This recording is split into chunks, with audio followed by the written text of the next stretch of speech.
analysis, or worst, sedating darkness, planning a comeback and dreaming in your potential, a tear for denial of things that passed. The darkness hummed of commitment and performance. He had waited for a good life, a history of bad mental health, and life kept unfair like sickness. With waiting things turned into solitude, working away with biceps curls clearing his mind, creative time, sketching, writing, and reading. Noon could distract him away from his growth. Easily dissuaded into his habit of feeling gray and dissociating. He had been gray with life except when performing, feeling like things never were as they should be. Not a brother to Fortuna, the contemporary fairy, or Fate, the arrogant and piercing. This sounds like depression, really. Not being connected as much as he would have liked, waiting for his time, moving to a new city just meant existing alone. Oh well. He was a social whirlwind for new friends, maybe. To be brotherly, drunk, and silly, connecting with a martini and then another one, playing things out automatically in his mind, borderline social yet common as fantasizing. There is a point to the images and imaginary world between people. Uniting commonly was the population of lonely people and those with one friend too little. Considering when will I find a partner / when will I find a partner again / where is my partner? People didn't understand his poetry, really. His music was too niche Hello, and YouTube stereotyped, Remote maybe. Stream Like people. not allowed to be I want to quiet, get to some more move in the pasta wind. He was carbonara. like someone strange to analyze in the street, taking his hat off. His story was not told immediately. He stood out being tall, and not people were, or they not a fan. He had a rumor of being appreciated or not wanted. Not in phase with people being threatened and kissing ass or playing weak when people wanted to. Although making yourself seem weaker to break ice is a strategy with intellectual roots or emotional intelligence, must be only feeler personalities who do this. There is hypocrisy and stupid positions people could get for no reason, thought James. So does everyone. I could do it better. Analyst personalities usually say about management positions too. They are uncomfortable doing grunt work furthest down, like everyone, or implementing their own ideas, practically. Competence is a contemporary thing, and people usually did another position / responsibility stupid if they didn't have a first one. Everyone sees how someone is terrible at a position, how they could it better, sometimes explaining very well. Expertise is a lot like intelligence, and anyone can be. It's in the benefits of being unique. Things solve themselves sometimes. There's a pushing to being neutral, then analyzing. He went through positions and climbed through rigid society with competence. Not noticing the unusual effect, he was assertive enough, a niche. He had a thick, short, feminist-looking haircut. He colored white, gray and white, steel and temper, or maybe blonde-black later in the book, and had DETH tattooed into his left knuckles, and then again in WHIT on his medieval armor. He was a very muscular, V-shaped gym human with 1.7 meters between shoulders and arms like trees. To lose yourself in aesthetics and ease of fantasy. Perfection in growth, always changing, and a Yeah, in a promise. smoothie, this pure fruit. Chiseled jawline, manly face in the Chad direction, square buttocks, striated upper legs like feathers, like an anatomy chart, disproportional 3D delts. To have an aesthetic look. Thus, like body sculpturing is about you must have larger shoulders, work out all four heads. It is a weak adjustable muscle, the most injured at the gym, but to get 3D shoulders, you can't just work out everything. You must work out the shoulders twice as much. The triceps was 2/3 of the Pure arm. fiber. Naturally, like a triceratops, it moved legendary while working like That is gritty. healthy. Thus, like Kevin Leverny, he had legs for arms, through no peak biceps. Handsome everything. Something to make the world's strongest men jealous, out of breath and constipated. There seems to be a certain wisdom, patience with the greatest strength genetics, or just giants. They can think strategically, conquering I could society, go for mathematical. rainbow dueling. Having below 10% body fat can make you feel fatigue and brain fog, but James compensated by thinking he looked good. He had experience feeling like a V-shaped vertebra, a carbon-based spine, thinking Reed. But he was reasonable. There was barely any time to contemplate in your ego. He reasoned with himself there is a competition of morals, and just not squatting leg muscles. Lingering for a second, would not realizing yourself in greater minds, in productivity of golden, and history of people somewhat caring. Looking into his mirror that didn't fit his body, he found green eyes that looked blank. Could have been the Sahara Desert. Focused first, then intelligent, a specimen could make you think about Oh, an no, no, I can't go INTJ to like Ars's Arnold library. Schwarzenegger and fell down the stairs backwards like he wasn't wearing a shirt. He missed the smart refrigerator. I'm lucky I missed the smart refrigerator. The refrigerator hummed, concerned with abstraction and content. Yes, yes, I like it when you get angry. You TWAT. Draw how you see yourself, refrigerator AI. It seemed to be a wizard with knowledge and librarian face. Gray background, enlightenment. Never ceases to amaze me. Refrigerators, I should get a smart microwave. He had taught history in London for 3 years. Terribly useful history is when things are already figured out, balanced in the equation of things we can only figure out now. It seemed to be repetition, at least he wasn't a junior teacher. He remembered having a genius, lazy brain about his future until he was attracted by Leisurely University history, teaching with Greek philosophy. He thought about Egyptology, and usually giving noon jobs unless teaching it. It was literally a pyramid scheme. But who just learns university just to get easy jobs? A lot of people, I guess. There was searching for his fitting potential, a worrying, frustrating amount of time, or until something was lazy enough. There were so many things he could do, anything his previous teachers had said, but when faced with a decision, he didn't feel he had the right perspective or choosing demeanor. Layers of perspectives for the right times he had, needless of action. Nothing was going to change in history, was it? He was in a brutal band called Until the End or Next Sunday, and a progressive metal band as a bassist called Terribly Drawn Circles. He needed an outlet, being creative, thinking about songs and segments on automatic. They were working on the songs, living my best life as a twat. I'm going to pull the plug. When the neighbors wake up, like Meshuggah, baguettes pulled at random. Life is horrible, and then you die by Mum's Ford piano, master of nerd reality. I like it when you stop talking, Desolate Island, like Contemporary Rings of Saturn, Funeral of Dorks. The art of dying in someone's new Lamborghini, sat on by an ogre, that's a brutal one. And the hurt that finds you after a coffee break, rappers with dementia, sounded contemporary, but he couldn't do rap. And rap in metal sounds terrible. Try new metal, like Slipknot's first album. Singing song, I Can't Feel My Legs asterisk. I can't feel my legs. I've drunk too much triple shot espresso. The Meshuggah song made my coffee stronger. We're getting there. You need to play something more contemporary.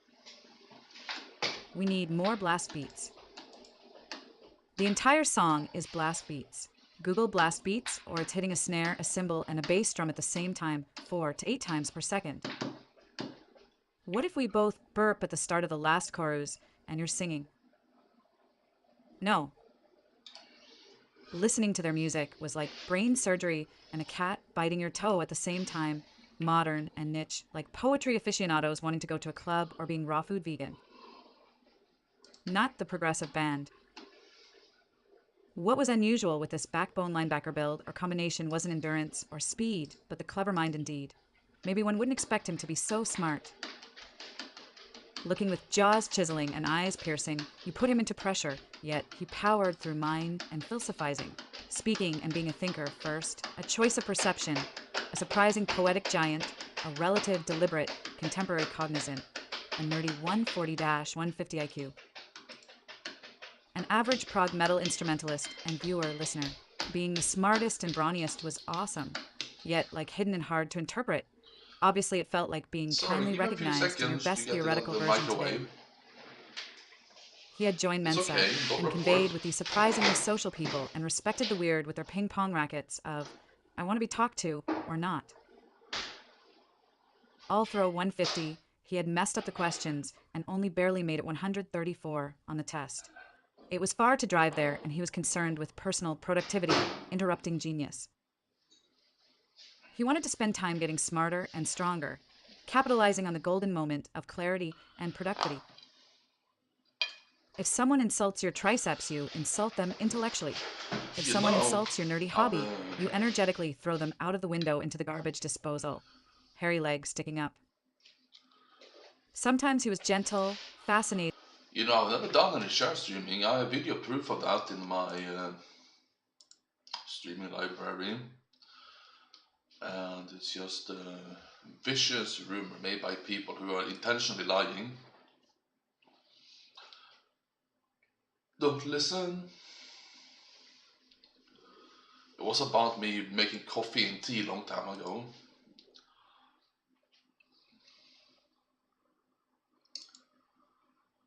Sometimes he was So you can gentle, see me. fascinated, patient, and observing. A person present like wet depth seems related to strength. Being fascinated by color combination moths, tear-jerking shimmering red dawns, women, and the human condition.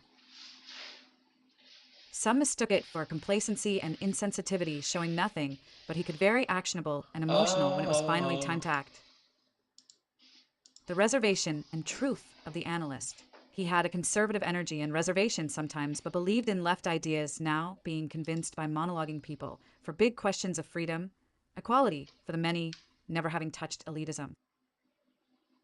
Maybe he showed a less conservative side when speaking in the brilliance and tolerance of theory. He had a pet 1.1 M deer, continental giant rabbit. These really exist YouTube Belgian giant rabbits that ate vegetables for him at 100 pounds a month, called Sigmund the Destroyer. He was the light brown happiness with the big ears. His feet echoed like drums, dormant speed and giant-sized dormant power in many ways like a predator. He appreciated being fed these different vegetable shapes, stacked like vegetable cakes, and being seemingly safe. He realized eventually that there is no danger inside, just like James wanted him to think. But what if someone brought a dog? They had before. He viewed in front of the very sunny hobby with enough creative things room and looked out through the satellite room, white gleaming with sunlight from two giant windows, high up like a cat. It was cute how he could sit and observe for hours. He fantasized about places and situations, but in a smoothing of fear or alertness. He liked looking at different people, recognizable, cosmopolitan human world, and was happy until stimulation from something else was needed. As a rabbit, things had to be familiar, and thus he would show his cute sides and flop being in the way. He jumped of happiness, he just had to spend the energy and turned into a broad loaf. Right, he was alert and cautious, easy to flight, but being 1.1 meters, there was a fair amount of reasonably fair ground. He knew he was a special kind of animal. Every animal was bewildered and curious, yet it was natural to be a big rabbit. He would not hold excuses, not pretend, not consider it. He had his fears of being alone, fears that could be reasoned away, but sometimes they were piercing. He scared dogs and pigeons. He would just charge, and they would fear into paving the way. A charging rabbit is fearsome. Kids hugged and loved Sigmund. He realized he is as big as them sometimes, but from a prowling perspective.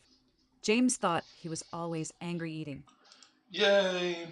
Obviously, he communicated what he needed and would consciously change Yeah, when I it was haven't that done time. anything. He was friendly with his human that came and went. He seemed quite all right with water and food hay. Cozy places to sleep, maybe not designed for rabbits, he contemplated. You don't expect these things, the fundamentals, and he kept shuffling my poop pellets. Insane thoughts occurred to Sigmund as this happened, animalistic yet coercing. He thought he had good temper for food compared to other animals, being fine with the swaying of oaks and time of the wind, knowing his place and a time to persevere. The smaller rabbits seemed stupid. He couldn't help it. A large body means a large brain, he thought instinctively. It all aligned with reality. They could be wild and separate by a fence. Really fun to meet rabbits alike. Surely he would meet someone like himself. He got nervous when he wasn't in the same room as James. He couldn't help it. The separation told him something of being small. He followed him around as an apartment, rabbit panicking as he was left alone. He had integrity to not do tricks unless there was truth.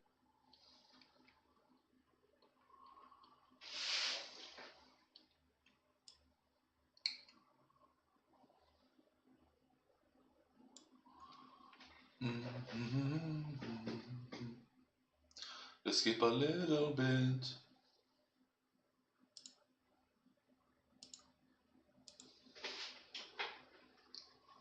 Twist 3. He never cared for drinking coffee and tea, except for iced coffee, which he drank copiously. Everything changed like a chapter, but not yet, where one evening after hot medieval games he heard someone sniggering in his computer corner thus. There was nothing there. It seems he was being sent incredibly suggestive, gatchy, mushy songs. There goes another one. Something was just too ridiculous to keep a straight face. Specifically trying to communicate, what is this you're listening to human? The London people in this neon light London night had no idea what would happen. What's that, Jimmy? Did Santa fill your Christmas sock with propane? Cough, retching cough. Thank you, Father, Jimmy said with the voice of a mesmerized adult. Revealed and silly over time, James stretched out his hand into his thus apartment nothingness and felt temperature difference. Cold. Something wet, suction, and stretching of his mind. Things changed as he stuck around. That could only mean aliens. Deducted panicky James, they must be serious sternly as per needed basis, but this through sensitivity that too ridiculous for the paid work thus. Advanced civilization through technology, carefree world where we toil in despair and worry. We must not know that everything can be so toil-free and dandy, pointless struggles for energy and politics. Technology advances pretty quick with just 1,000 years through for anyone or ourselves. More sensitive and smarter than your imagination. James used his imagination.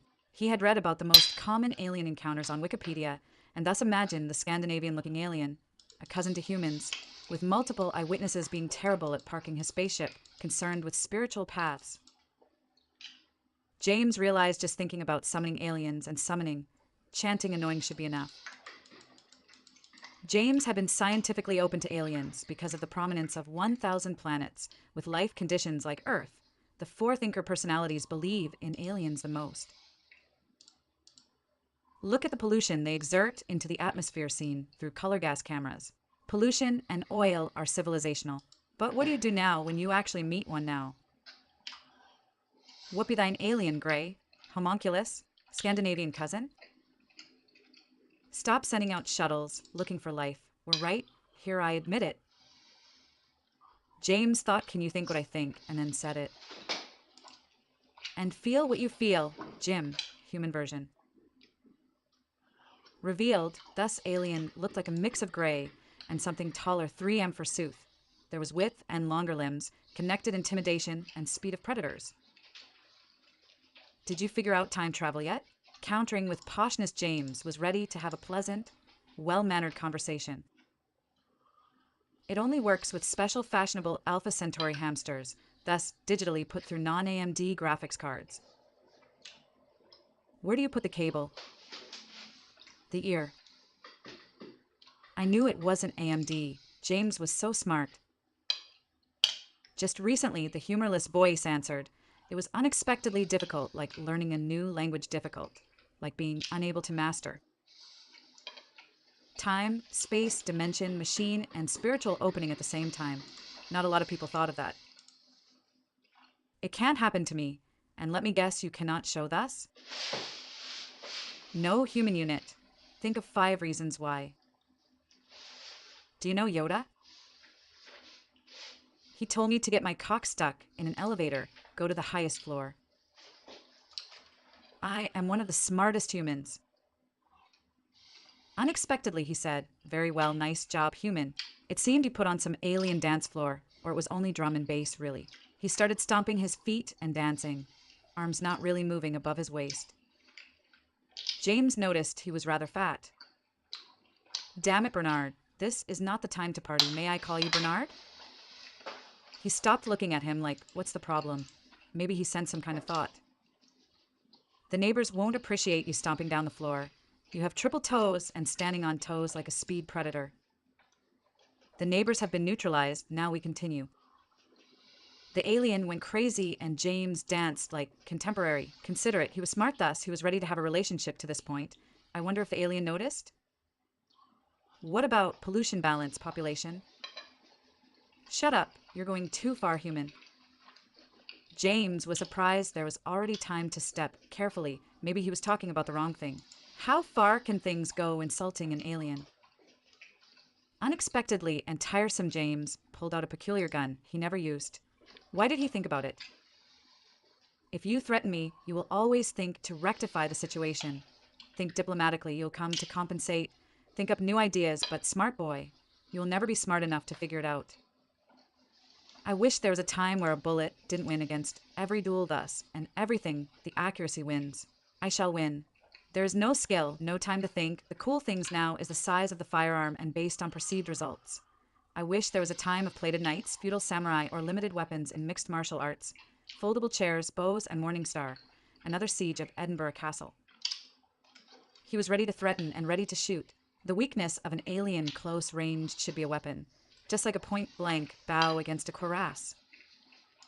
The alien man dodged like morphing, swirling through a dash, cheating through the human technology. The alien took his wrist, coldly threatened, and he was indeed pulled through a cascade of time and colors. There seemed to be a tornado of hamsters spinning in opposite directions, but it felt like his feet were still on the ground. His standalone cans of iced coffee were rotating. Paper bags of iced coffee were emptying. He had been transported to medieval London 1,000 years ago. He was ostracized with a katana odachi and 18 bullets in a time of arbalest and warhammer, blood and ice, wine and piss. What could the value be of 18 one-shots like an electric wizard, 18 duels of fate, 18 times to show off being from the future and convincing of the magic like a prodigy? Chapter 2. Over here, let's go over here.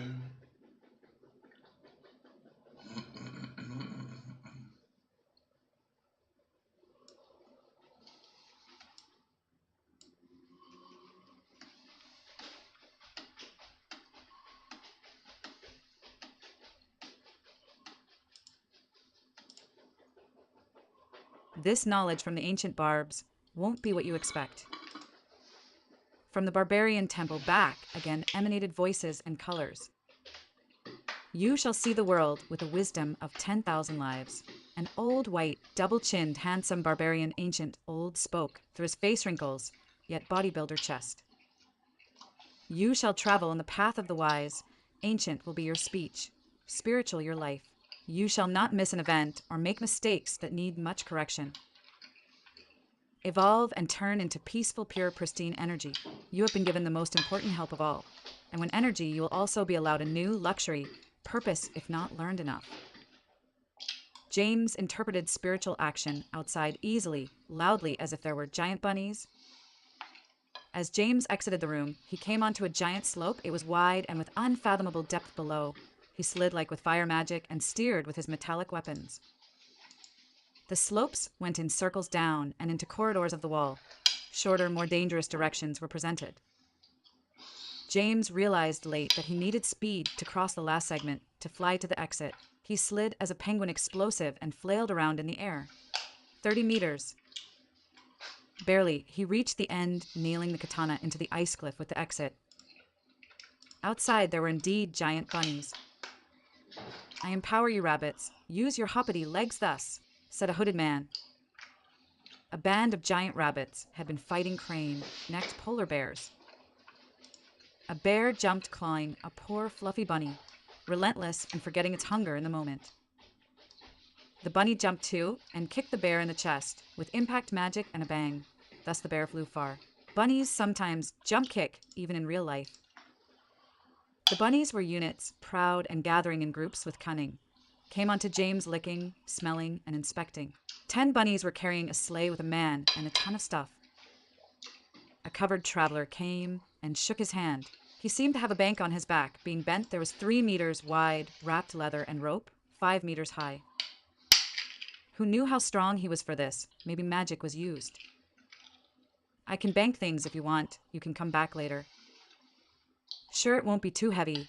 I can save my strength carrying. No, I'll be fine with some more. They only take for those attuned to nature. I'm Benny, merchant and attorney. They only drink the finest brandy, or maybe some higher alcohol wizards, misspelling if really thirsty. The cloak revealed a blue body with shining light blue eyes, shining of a lighter color hieroglyphs on his forehead. Having a bunch of bunnies pulling is awesome. It was worth the investment. They can handle anything. When he sat down on the contraption, there was still a carrying angle. I don't like staring into horse, but so while traveling. I come from the ruins. This dungeon gave me the most important thing I didn't know I needed. I feel wise like a guided spirit. I see them eat hamburgers, barf bourguignons sometimes, also, but not other meats. Strange credulity. I'm scared of rabbits, actually. I fear for my sleep. I feel like I can relate to being a giant bunny somehow. You're crazy. Crazy is what crazy does. Then maybe you can pull the sleigh, or a bunny formidable. I'm going to Solgar, Doc's friend. You know, the biggest city to the Arctic Sea of the Einhander North Pole. James mounted a bunny and held into its sleigh leather contraption. The bunnies went off like a rocket. They were concerned about jumping alone and the group at the same time. Woohoo, this is awesome. The rabbits were energetic, sprawling like hamsters, definitely sufficient for muscle. Later entering Solgar docks. I got to get myself a ride like this. Look inside the docks in it, said the nice merchant. Looks like the ice melted here into sea. The city was snowy and frozen, many Not red only and weird green for wooden putting buildings, pure and massive fiber into icebreaker ships juice. of almost every color. It's just Parts of the city were healthy, only accessible by makes boat. sense. Some water streets were small, some large. For blood sugar wise, it's bad to drink juice. It's just sugar, right? You remove the fiber, I put the fiber back. Parts of the city were only accessible by boat. Some water streets were small, some large, some islands. They only had winter sports for sports, although mixing in wheelchairs down the mountains, but the ski lift were free. You could see impossible slopes going up black through glaciers and swaying through grassy rock like a park. It looked like grass, but were algae. They also covered vastly the underside of the ice, a green kingdom under the water if you were upside down, and some shrimps or omega fish ate the algae. He could see the mount shop from the icy gates. Indeed, they had giant bunnies and compact mammoths, giant curve-horned yaks, very square white and teal dinosaur tortoises, and white gorilla sterodites pulling with giant rare steps. A kangaroo bunny seemed to be very relatable because they are the same size and weight as humans. There seemed to be a 3M mix between a hamster and a yeti. It was brown and like a bodybuilder hamster, content on shutting up your arguments, gleaming eyes because he had a condition and being photogenetic. A hamster based on fear, it could be concerned beyond eating your mattress unattended. A bunny-eared elf with a lisp offered a spell that lets you talk to animals somewhat well, but drained your mana a lot, and a blizzard's bite spell that cooled down bunnies in warmer climates. The sturdy yeti is obviously a rare mount for icy status. Channel some snowballs for powering up attacks. A real yeti, you can see the purity on the baboon buttocks purple. But they're cool about the winter? No, everyone freezes here. Every animal in snowstorms realizes eventually that this place is just awful and pointless, so they seek out warmer climates. Especially the yaks. The land under the Arctic goes, like a pand, can be seen melted far enough south. James bought the lot, bunny food, Angus hamburgers, and one bunny, thus went to choose one outside. Who wants to travel around the world, he said. Some bunnies jumped close. Is it safe? That isn't safe, they said. Cute breathing.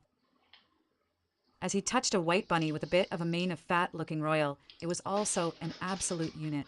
It jumped 3 meters into the air. Pick me. I don't mind traveling, and it never goes as planned anyway. Asterisk lick. Lick. Lick then he licked his own, ear being pulled down. You're just awesome, aren't you, and quite a unit. Let's be friends, said James and gave some giant fitting peppers and blackcurrant pie. It seems the woman had fed a bunny Carolina Reaper. The bunny farted jets of flame and then tackled her like sensitive upset 5 seconds later. Goodbye, gang, said the bunny. Due to the spell, the voice was heard inside his head. He felt an urgency in the voice, a bunny urgency to be alert and safe. Like stress to be afraid.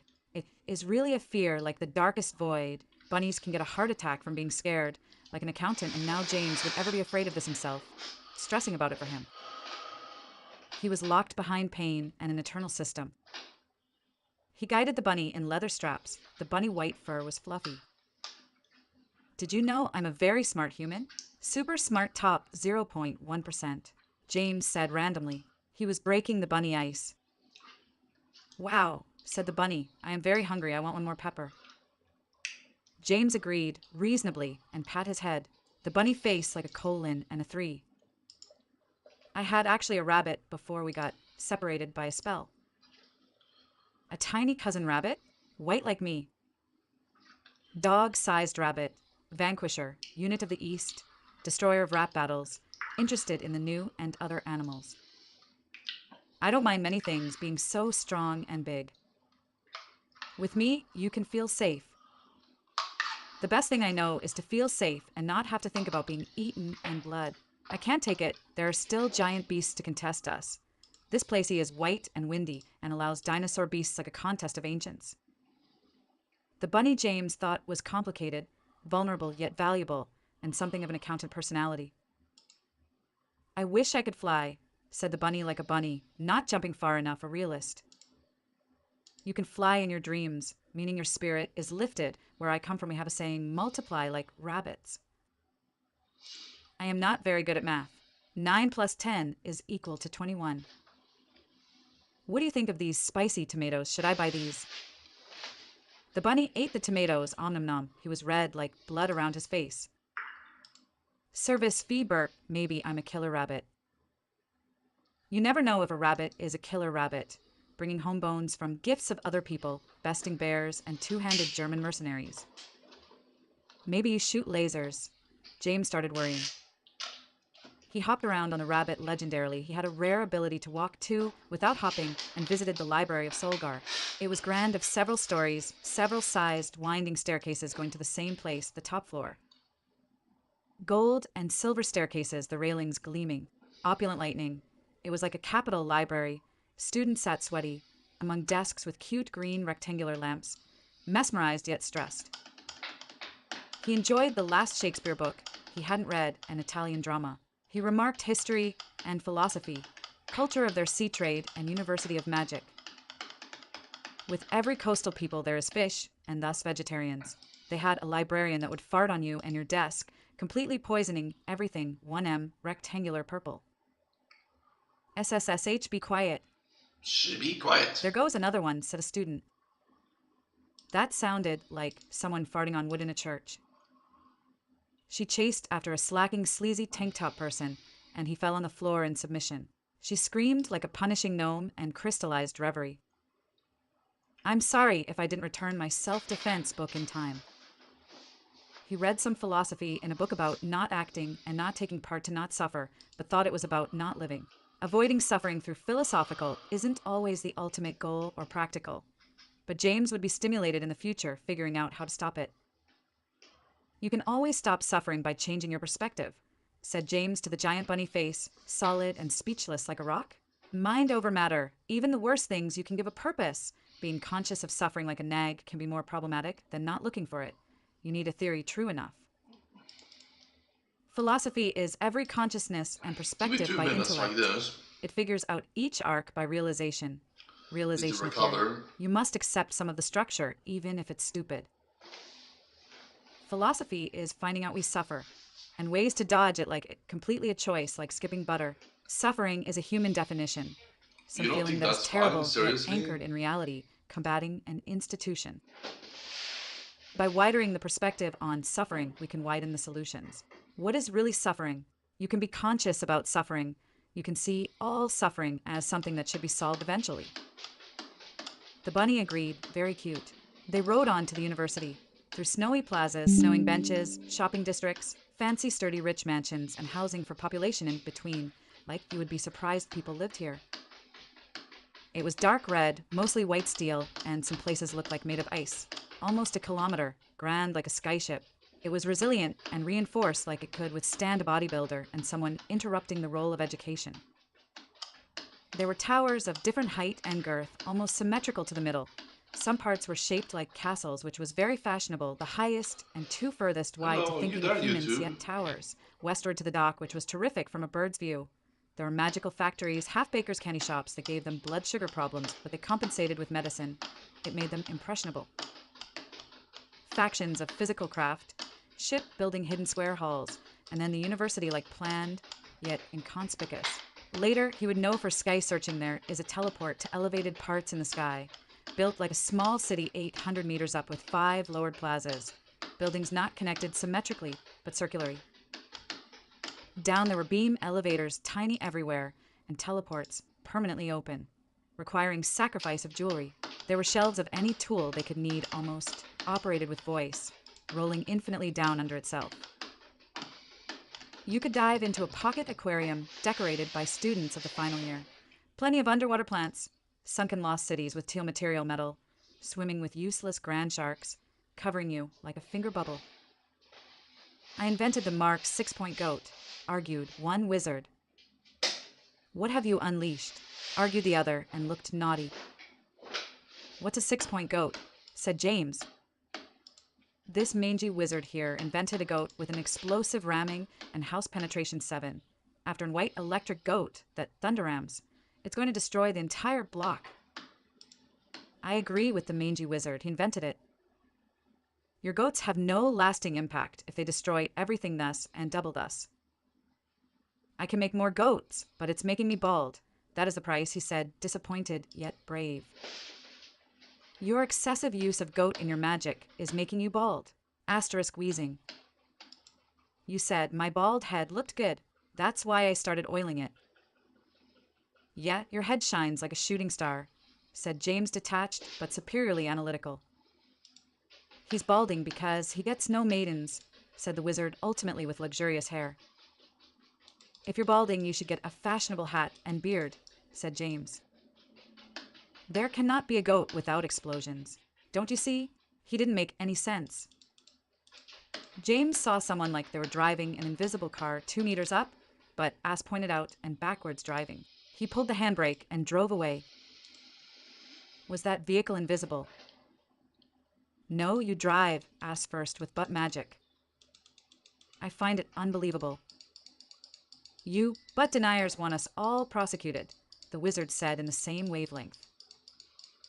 Look, I have perfect buttocks. His buttocks looked like they told a story and had a mind of their own. The wizards looked carefully, calmed down, and agreed with irrefutable logical fiber. The insane wizard said, I can't stand it anymore, and started using the wizard as a skateboard, grinding across the socializing grand outside he saw. It's beautiful. He saw a wizard combating the remnants of a covered wagon. It swayed like a lodge except for towers of rooms, multiplying, fitting balcony on wood, and balancing on pinions. You could balance a castle on a wagon with the right magic. It was parked in the BMW space, which was diagonal over 2 spaces. Unfortunately, he was parked diagonally in the wrong direction. Arg, that parking is so bad. I'm going to die. The wizard went down to his knees, then sighed. He clasped his heart and had a heart attack. He was the first of many victims.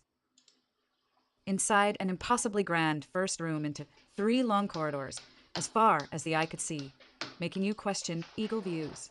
There was a fountain of a wizard. The sides, unnecessarily, visibly went into smaller drinking fountains.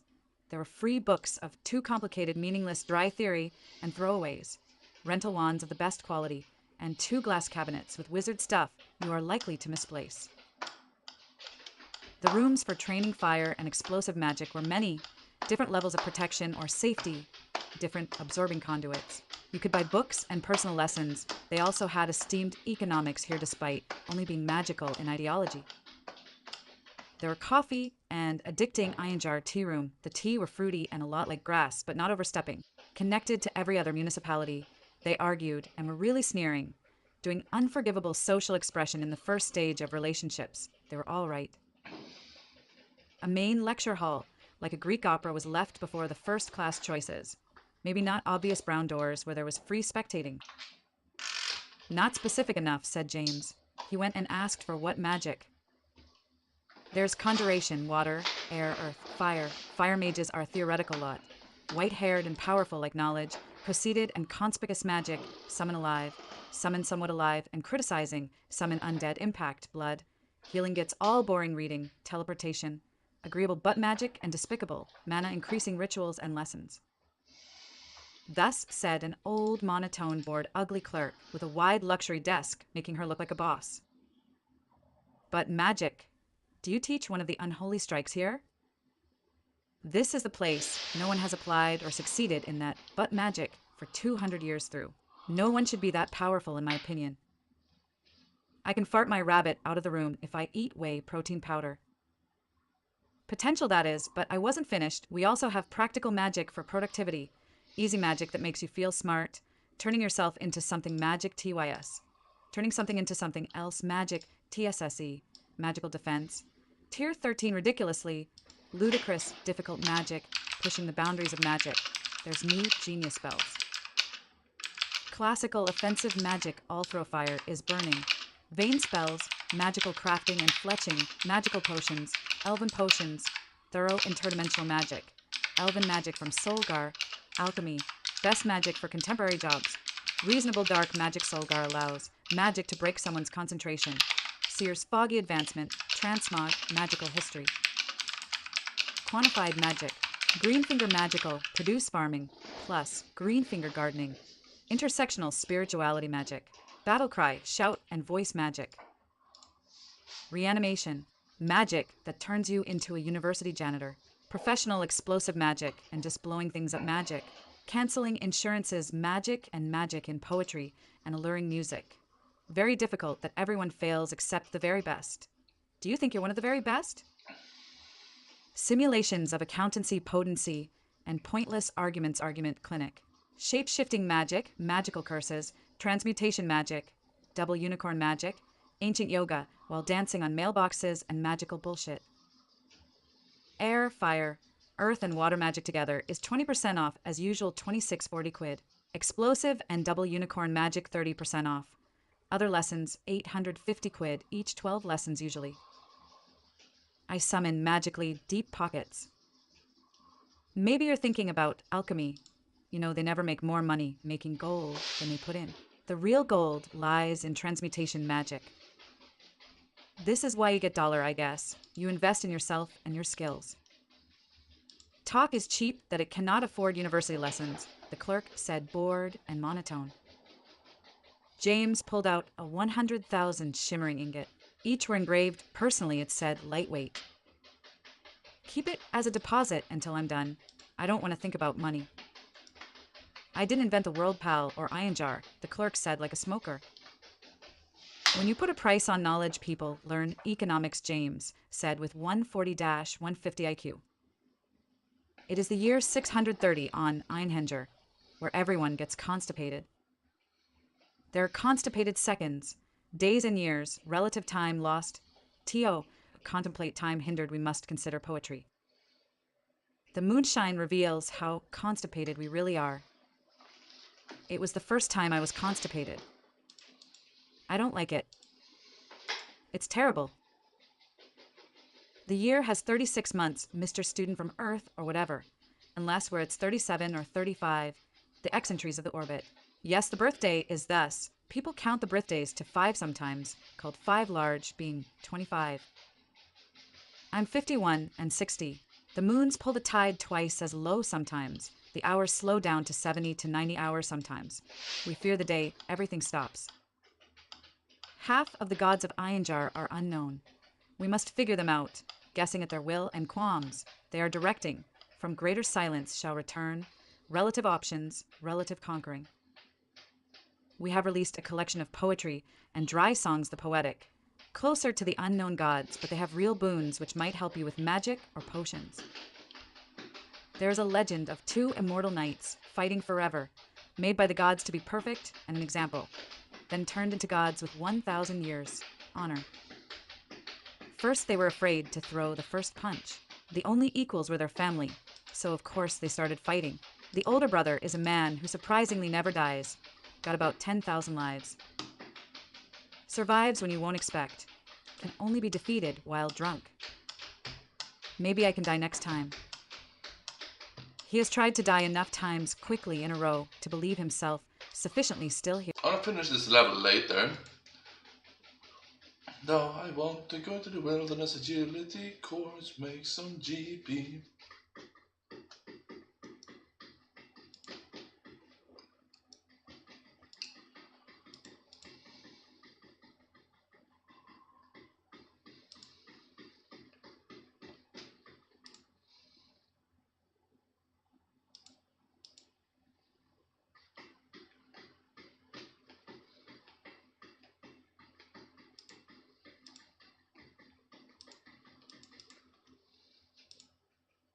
He has tried to die enough times quickly in a row to believe himself sufficiently still here intact. Real risky ESFP, doer stuff. The younger brother, God Nutcracker, will rise not dead, with a more split personality. Enough to still be coherent maybe. Sees dead people at their happiest best moment, walking around alive people, bleeding happiness assuming, can't tell them apart. He is neither introverted or extroverted. He was a master combination of all 4 analysts. Thinker personality types.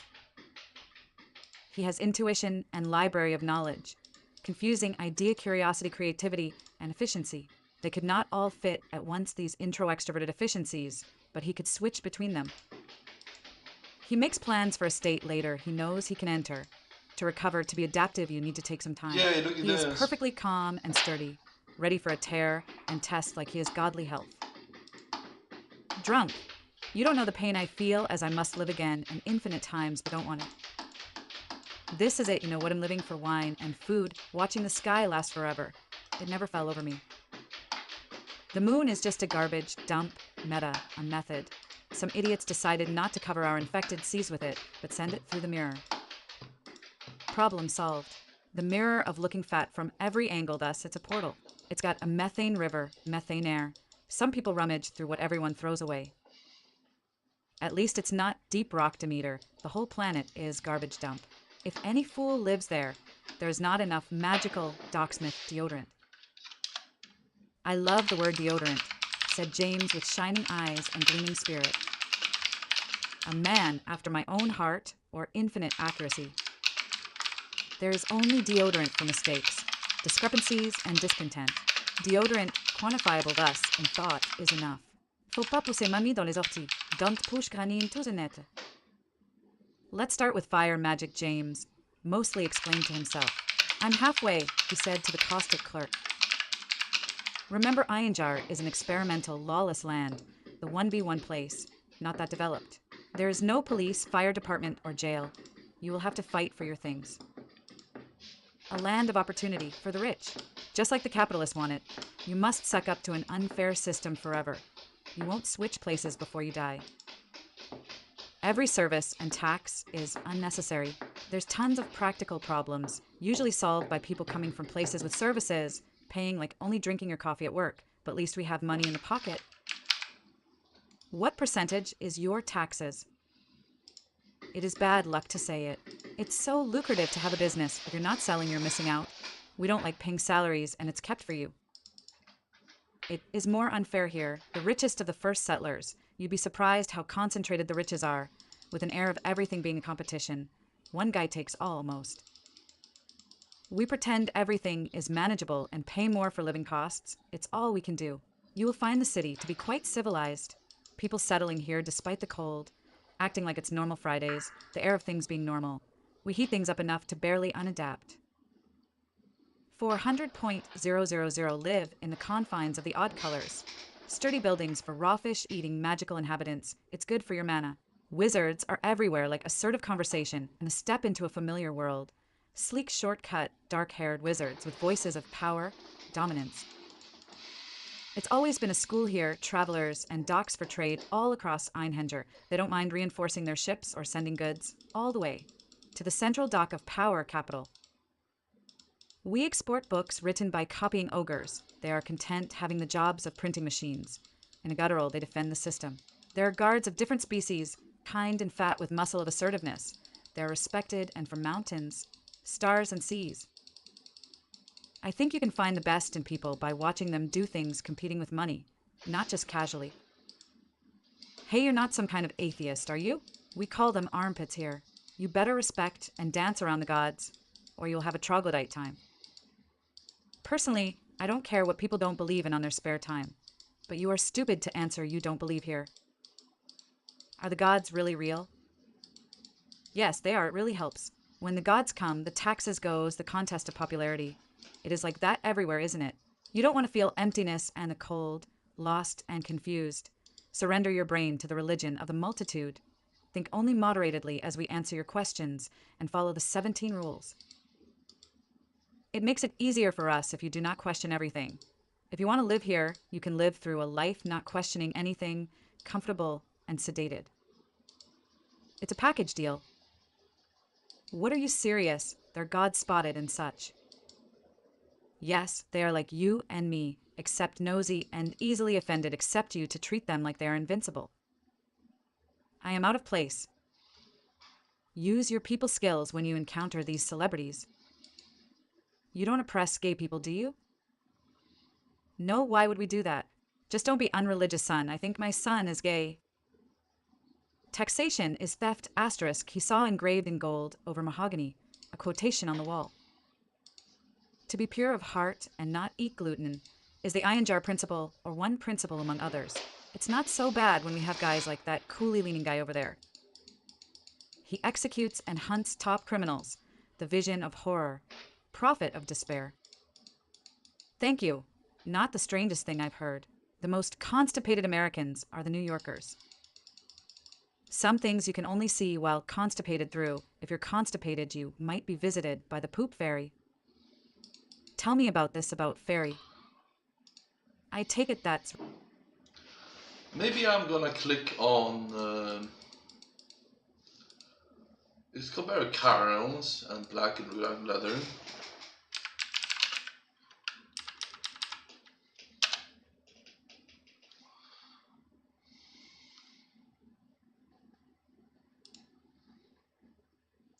Okay, very interesting.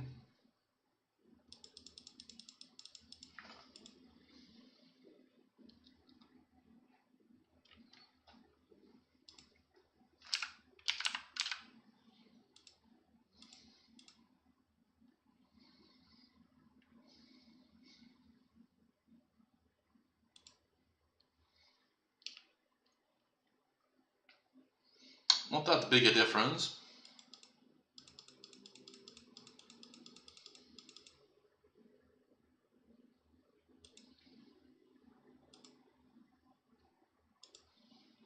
I take it that's rhetorical.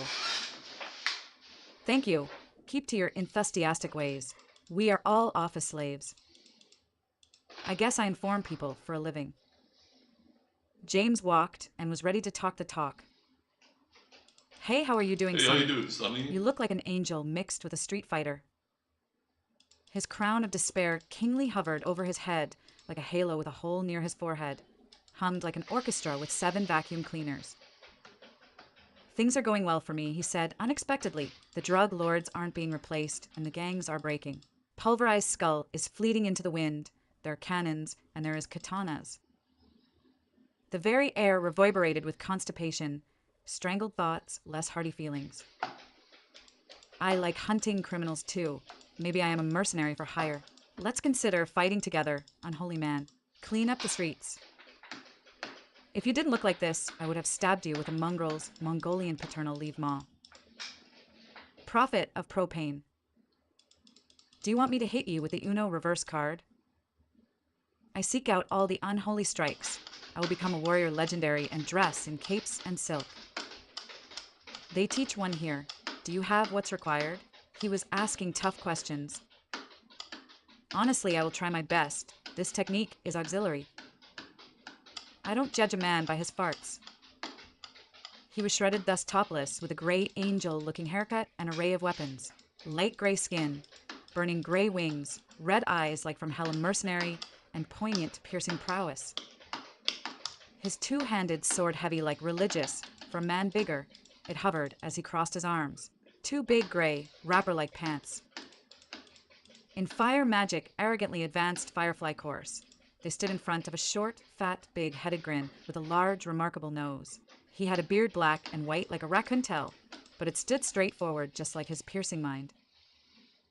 He was short-tempered and stupid about lots of many modern chivalrous things, but surprisingly cunning, smart to work less, saving his time whenever he had to not put effort.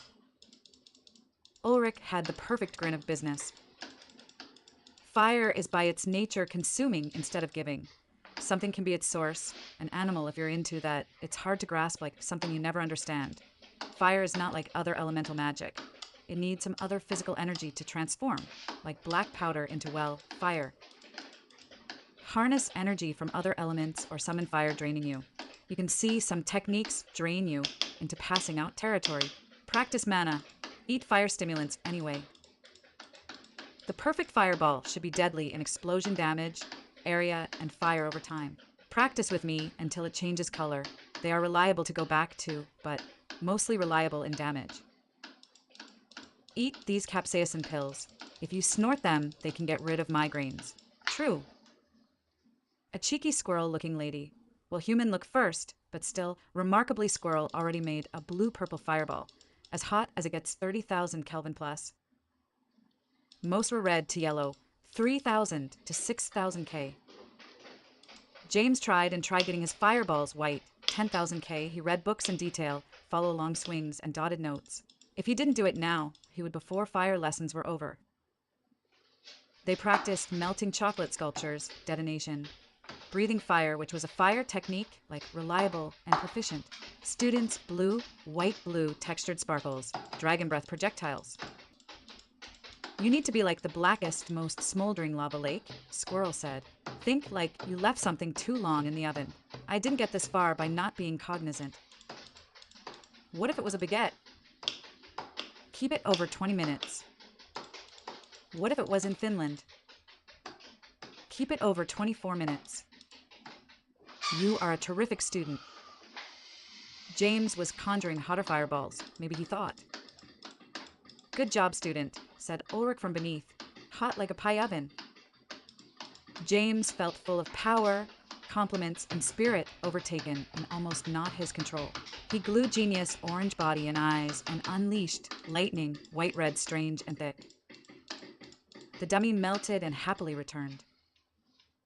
Wow, this is quark gluon plasma, 150000 Kelvin, another form of fire class. I must tell the principal and my aunt. Turns out James could channel fire and power like a particle accelerator experiment. Now to figure out how to do it again.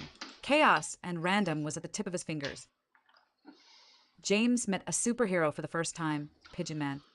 Oh yeah, saltwater I was born to solution. fight crime in this lawless your land, ear. tooth and claw. You have superpowers? James said fair. I have wings, I can fly. He flapped his wings. Yeah, you really look like a pigeon. I also make beer. He put his foot on a bag of barley, drink pigeon. Chapter 4 beget, begot, beget. In the stabbing magic class, James followed the 5 piercing truths and from a magical half-breed British elf mercenary. He did more than shank. He believed in the book of stabbing. Stabbing into someone's liver is something to consider because... Crash, asterisk, the window broke. A French assassin stood bent upon the window slit. He was smoking unfiltered primitive cigarettes, wore a black suit with white bow tie, and his face looked very rugged and attractive to women with thick brown curly hair. His suit was fitted with a tricolor, tie-shaped advanced, like one would learn from the internet in this day and age, at the top. Arnaud was charming and had qualities of subtleness for women, but he was impossible in this sense for other men. They saw through him. He was a brother, but gray. The emptiness he noticed even himself between white wine and cigarettes. It was so expensive everything fitted near perfect to the skin. His haircut had to be good. His ass looked perfect in the black pants, bouldery and square yet tight like it must have a cost. Maybe he could make someone else pay the cost. His ass was inconspicuous yet present for women and not for deeper analysis. You know if an ass is for women if it feels like you should not question it. Which one is James, thus? His cigarette switched sides. Could be me, said Fat Kid Fubar with a dragon t-shirt. No, it's me, said James. I think. I'm sorry someone sent me to kill you. I'm thinking about the money already, he said too honestly in a thick French accent. Die for Iron Jar and a superior warrior. He pulled a baguette out of his belt and whacked it menacingly. Firm hand, strong baguette hours ticking like fate. He was getting psyched up. Take it outside, James, don't kill my new cactus, said the teacher, Heineken Stronglager. James jumped into him and out the window 2 stories below and landed on the Frenchman. You're lucky you landed on me, he said like he was talking to someone stupid. They spun and wrestled with his daggers like a naturalistically symmetric argument until the Frenchman threw him upright. James could make his fingers strong enough in absolute unit that he could deflect the dagger. He clawed with angled arms, powerful like a bear until a mistake put the dagger in his neck. James clutched his neck and would deflect his attacks with one hand, flailing like a sloth. The Frenchman was too fast, really, with his dagger, knowing attacks hard to defend against. Bombs Humpery, non-baguette. The assassin threw strawberry pain au chocolate that exploded, removing James' eyebrows. It smelled like berries and jasmine.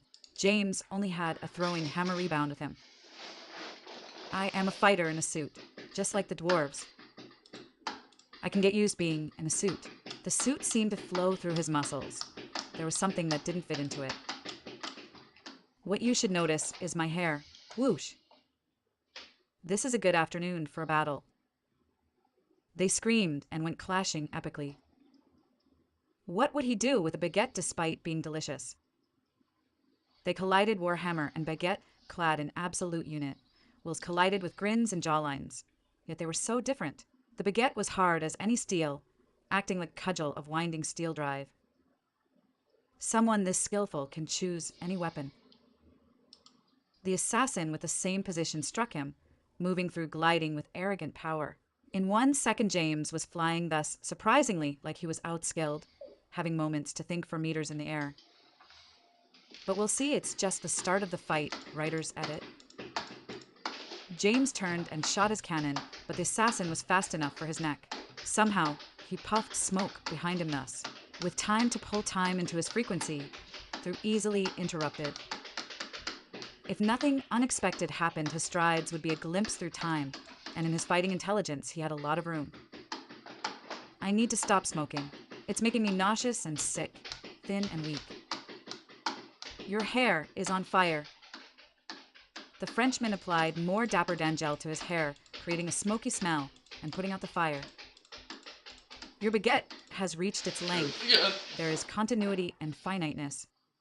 You like the one I imitate And it will be like bad that? for you. Baguette length termination. He made a It's fine, devastating, right? explosive punch that spawned 100 baguettes like a fountain in the punch direction. Don't report it.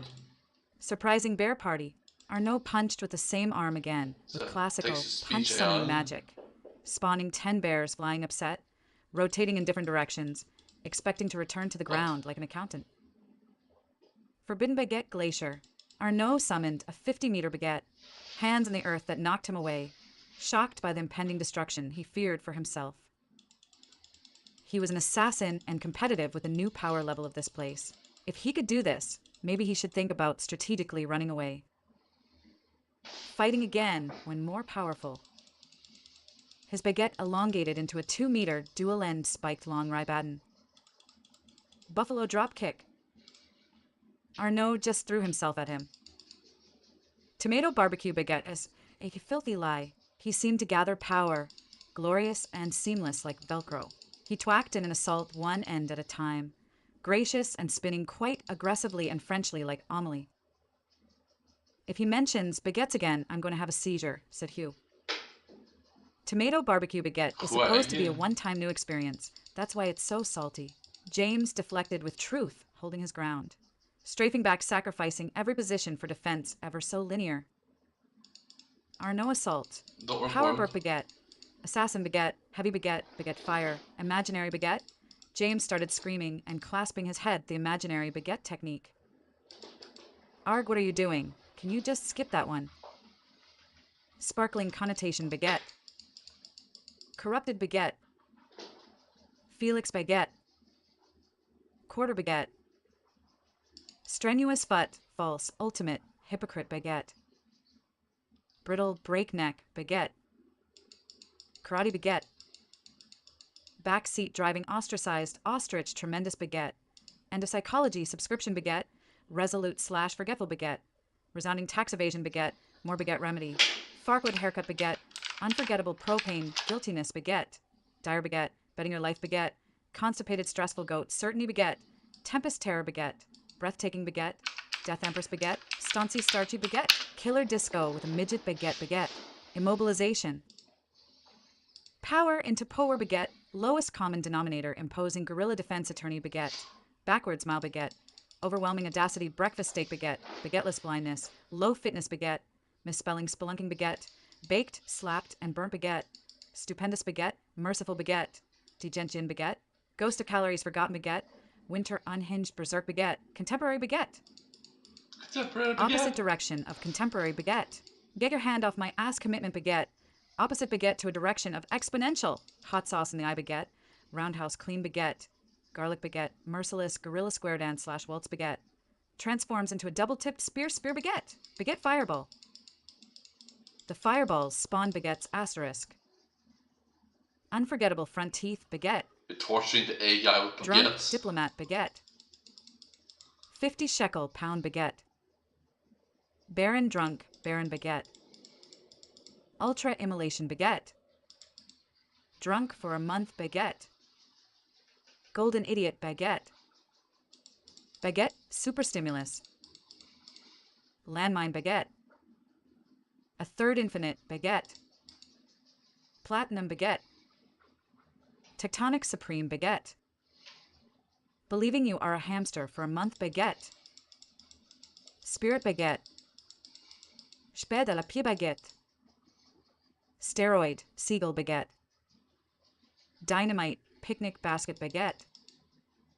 Subjugation baguette. Snorted holy harmonic chili baguette. Upside down contemporary angle baguette.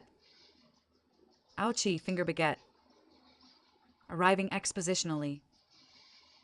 Phonetically. Grammatically baguette. Vengeful lacerator baguette. King always me baguette. Captivating, unyielding, captive compound baguette. Beneficial, bilingual baboon, Babylon baguette. Camel aggression, consistency, stick to it, baguette. Hole in my pants baguette. Sensible triumph baguette. Illegal parking as a rich dwarf baguette. Defense baguette. Defense attorney baguette. Spirit baguette. Interrupted golfer with presumptuousness bagwit. Trapdoor baguette. Archibald bald baguette. Count armpit baguette. Politically inactive baguette. Armchair analyst baguette. Decapitate, defenestrate, deflagration baguette. Infinite tuba session baguette. Sacred infinite yodel weekend baguette. Giant goats screaming like Taylor Swift baguette. Lactose farting backhand baguette. Mine baguette gaslight. Harking herd baguette. Faint flaunt baguette. Ostensibly onslaught baguette. Parrot peril baguette. High glycemic index baguette. Toe jam and Earl baguette. Pretending to be an aubergine and bury yourself in the garden baguette. Baguette tendrille. Wish upon a baguette. Beyond insanity and tearful tango baguette. Feet tackled by a deer baguette. Horizons tear-jerking baguette. Conception baguette. Crocodile tastes like chicken baguette. Roaring sea for presumptuous baguette. Suffle fjord baguette. Last season of House Roadhouse kicking baguette. Stark stirring mad baguette. Suggestive ruminating baguette. Sublime scintillating baguette. But piracy baguette. Gluten-free baguette. Pulling a puma in the balls hairstyle baguette. Preemptive but incorrectly timed baguette. Spot weakness baguette. Enigmatic IQ, shoes eyes baguette. Interlopers banana skid into a freezer baguette. Transforming into an orangutan at 70 baguette. Bayonet baguette. Baguette torsion. Square deep fried hamster ass flute baguette. Precision from a silly position baguette. Illusory baguette. Being a whaler seagull catch put into a baguette. Fut baguette cannon. Undulating undertaker baguette. Railgun baguette. Upsetting baguette. Nether baguette beyond upsetting baguette. Squawk square parrot. Preeminent danger baguette. Ardent baguette wave. World horse breath baguette. James was completely busy defending the assault. Usually attacks bounced off him like he had a power belly. James was tired of the variety and would put him in the ground. He would have to make things personal. Thank God it's over, said Hugh, and then he died in an implosion. Do you have any strong opinions about Bert Carlson? Paris Baguette, the Frenchman power-twacked echoing, knocking James back 8 meters like hit by a thundermaul. James was wondering, what was he doing on his back, having dug up the ground? James threw a circular hammer, but he blocked with a raspberry tart. Arnaud threw a fast to rise baguette, but James caught it. Mockingly, he ripped a bit and put into his mouth. Delicious, now you are unarmed. I even make it taste delicious. C for presumptuous baguette. James' face exploded. He went to the ground. Main characters are immune to explosions. James coughed smoke, asterisk, recovering like grammar. I feel strangely fine. You need to recover like a hero. Rise up maybe, I'll custom the next explosion. James exploded into a direction with beautiful hair, like floating in deep sea. That's too real, man. Maybe you have been a baker. Explosion, asterisk. Baguette masters aren't contemporary and real. You aren't going to fool me. James wasn't pleased, and when he got his hammer again, he threw it like a Sioux, mal-hungry, into his chest. The Frenchman landed on his genetical buttocks, and his cigarette flew. Of course I can beat him. I'm going to crush. Here's a genius technique Noon is prepared for. He's a silly sod. What is a victim? I'll show him the seasonedness of assassins and reflex before death. Clash, asterisk. Arnaud rose to his knees, back to him, hands onto the grass, snorting 3 times. You were supposed to beat him. You were supposed to never lose against a bodybuilder. You don't need that. I should not smoke at work, he said, like an infinite amount of accent. French steroid and Olympic dominator. Elie Roule. His arms glue, got bigger and light red with blood fire. He came expecting James to face it. Arrogant power, beast blood fire. Hunger slap, ravenous baguette. I mean hunger. James slapped him like a bear and outranged him. It beat his attack, knocking him incredibly 3 meters, left at a sharp angle, like getting hit by a drunk London double-decker. I'm not drunk, said the London double-decker. He tore up the winter pineapple and pine garden with leaves like palms. Some students were looking in the windows. This battle was getting exciting. James crunched in his fingers and uprooted the only tree nearby and swung against his double baguette. It was an even match. Blows were parried quickly, skillfully minding footwork and by the book baguette offense. The Frenchman had rhythm and danced the dance of alluring baguettes. Hulk slam, lightweight tree, remodeling garden. He was spinning with the tree and over his head, making sure he actually added more power to his attacks. Die, Mr. Norwegian, or whatever. Silly man. Don't make me blow this place away. And I want a robot arm that looks really cool. I object completely to this assassination, and thus, there must be a way a court can stop this. You could file a police report. No, they don't exist here. Look, if you give me some cash, I can tell them you were hit off a cliff and probably died. It's a hard world for a man with stuff. Let me have a whiff of that cigarette you're lighting. James planted the tree facing the wrong way, and they sat down exchanging dwarf coins. For 150 quid. Okay, you are definitely off the cliff. Who sent you? He was hooded, but had this ridiculous, stuffy Spanish accent. His impression was like a banker. You know, I only do this to have work and also the money. I'm a professional. I like to imagine people don't mind getting killed in business. You know, like I'm not bloodthirsty or anything. I don't kill women unless they're big fighters. They have never defeated me. Who knew if it was true? Expert Arnaud, his mannerisms told him something that made sense to him. The accuracy James did not have, like being able to push yourself on a good day. What do you think about safer jobs here, mate? Are you cowardly in this strange land or trustworthy and reliable if you have safe jobs? I think I managed myself fine in Ironjar. Only one guy I ran from, He was a huge red orc man for a locked eat. I told them I killed him. They never checked. I got paid A. Then he ransacked their village, no witnesses. He raised his hand for a high five like a degenerate. Smack asterisk. Free money, James said. I could do with more friends. I have a giant bunny, and I drink anything you throw at me. James. Sure, whatever. You can hit me up, homeboy, as I finish up magical curses.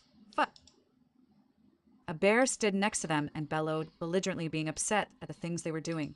They countered the aggression with intending ignorance. Do you fight with something else than baguettes? Yes, I also have these gourmand breadsticks and a brick.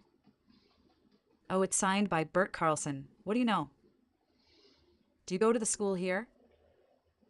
Yes, they call me Arnaud. Thus, I was in the class from the next window.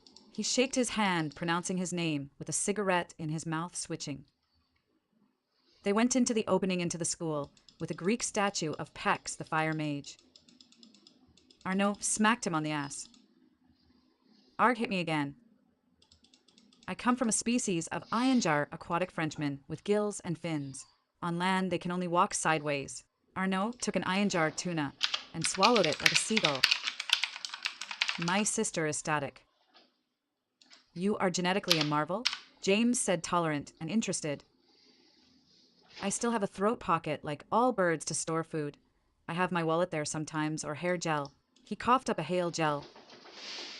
You have a mini baguette there, don't you? I can tell. James flexed his intelligence.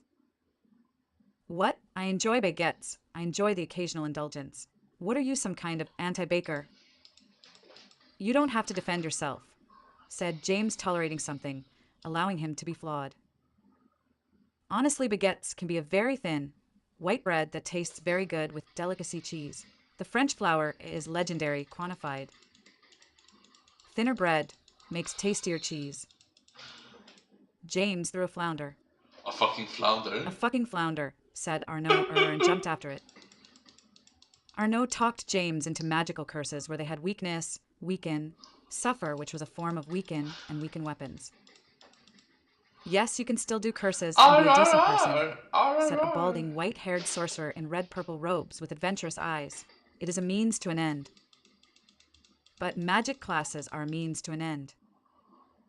In the first book, we have amplify damage, reduce resistance to magic, reduce resistance to elements, and quicken bleeding, which also makes them use more energy. We shall also practice making their swords burn, sluggish snail arms with cursed feet, and Seer's mind grab. We're just going to do the mind entering part, which is illusory. Let's do some personality stuff. 60 personality stuff right now.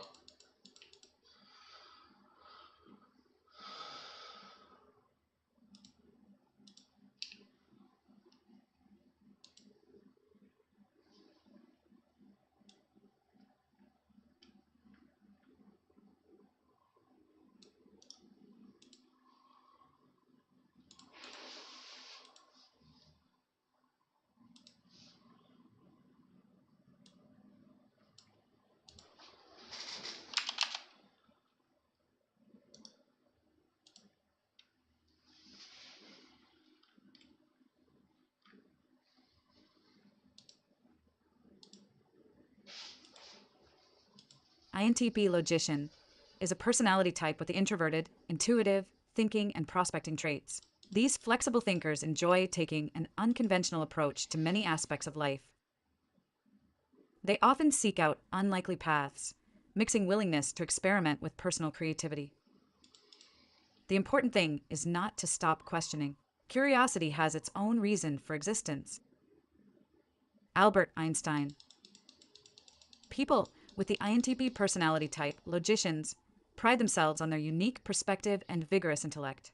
They can't help but puzzle over the mysteries of the universe, which may explain why some of the most influential philosophers and scientists of all time have been INTPs. People with this personality type tend to prefer solitude, as they can easily become immersed in their thoughts when they are left to their own devices. They are also incredibly creative and inventive, and they are not afraid to express their novel ways of thinking or to stand out from the crowd. The life of the mind. INTP personalities often lose themselves in thought, which isn't necessarily a bad thing. People with this personality type hardly ever stop thinking. From the moment they wake up, their mind buzzes with ideas, questions, and insights. At times, they may even find themselves conducting full-fledged debates in their own heads. And it's not uncommon for them to drift off during conversations.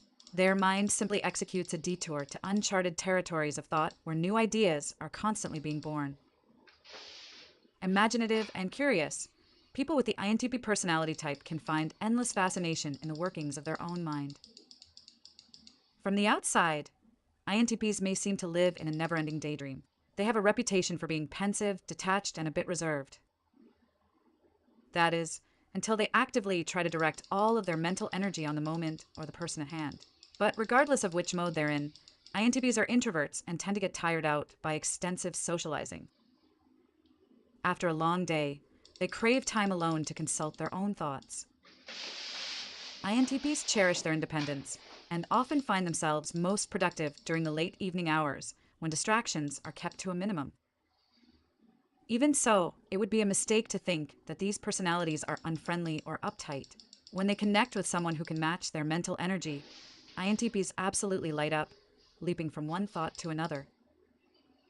Few things energize them like the opportunity to swap ideas or enjoy a lively debate with another curious, inquiring soul. Elementary, my dear logician. People with the INTP personality type love to analyze patterns. Without necessarily knowing how they do it, they often have a Sherlock Holmes-like knack for spotting discrepancies and irregularities. In other words, it might be a bad idea to lie to someone with this type. Ironically, they shouldn't always be held at their word. INTPs rarely mean to be dishonest, but with their active mind, they sometimes overflow with ideas and theories that they haven't thought through all the way. These personalities may change their mind on anything from their weekend plans to a fundamental moral principle without ever realizing that they'd appeared to have made up their mind in the first place. In addition, they are often happy to play devil's advocate in order to keep an interesting discussion humming along. For people with the INTP personality type, the best conversations are like brainstorming sessions, with plenty of room for unconventional thoughts and off-the-wall what-ifs. INTPs could spend all day musing about ideas and possibilities, and they often do. That said, the practical, everyday work of turning those ideas into reality doesn't always hold their interest. Fortunately, when it comes to dissecting a tricky, multi-layered problem and coming up with a creative solution, few personality types can match INTP's creative genius and potential. Mysteries of the universe. People with this personality type want to understand everything in the universe, but one area in particular tends to mystify them: human nature. As their name suggests, INTPs, aka logicians, feel most at home in the realm of logic and rationality. As a result, they can find themselves baffled by the illogical, irrational ways that feelings and emotions influence people's behavior, including their own. This doesn't mean that INTPs are unfeeling. These personalities generally want to offer emotional support to their friends and loved ones, but they don't necessarily know how. And because they can't decide on the best, most efficient way to offer support, they may hold off on doing or saying anything at all.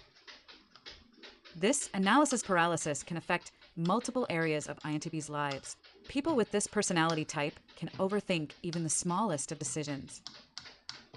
This sometimes makes them feel ineffective and stuck, so exhausted by the endless parade of thoughts in their mind that they struggle to get things done. The good news is that they don't have to stay stuck for long. Their unique strengths include everything that they need to pull themselves out of the ruts that they occasionally fall into. By leveraging their creativity and their open-mindedness, people with the INTP personality type can reach their full potential, both as thinkers and as happy, well-rounded people.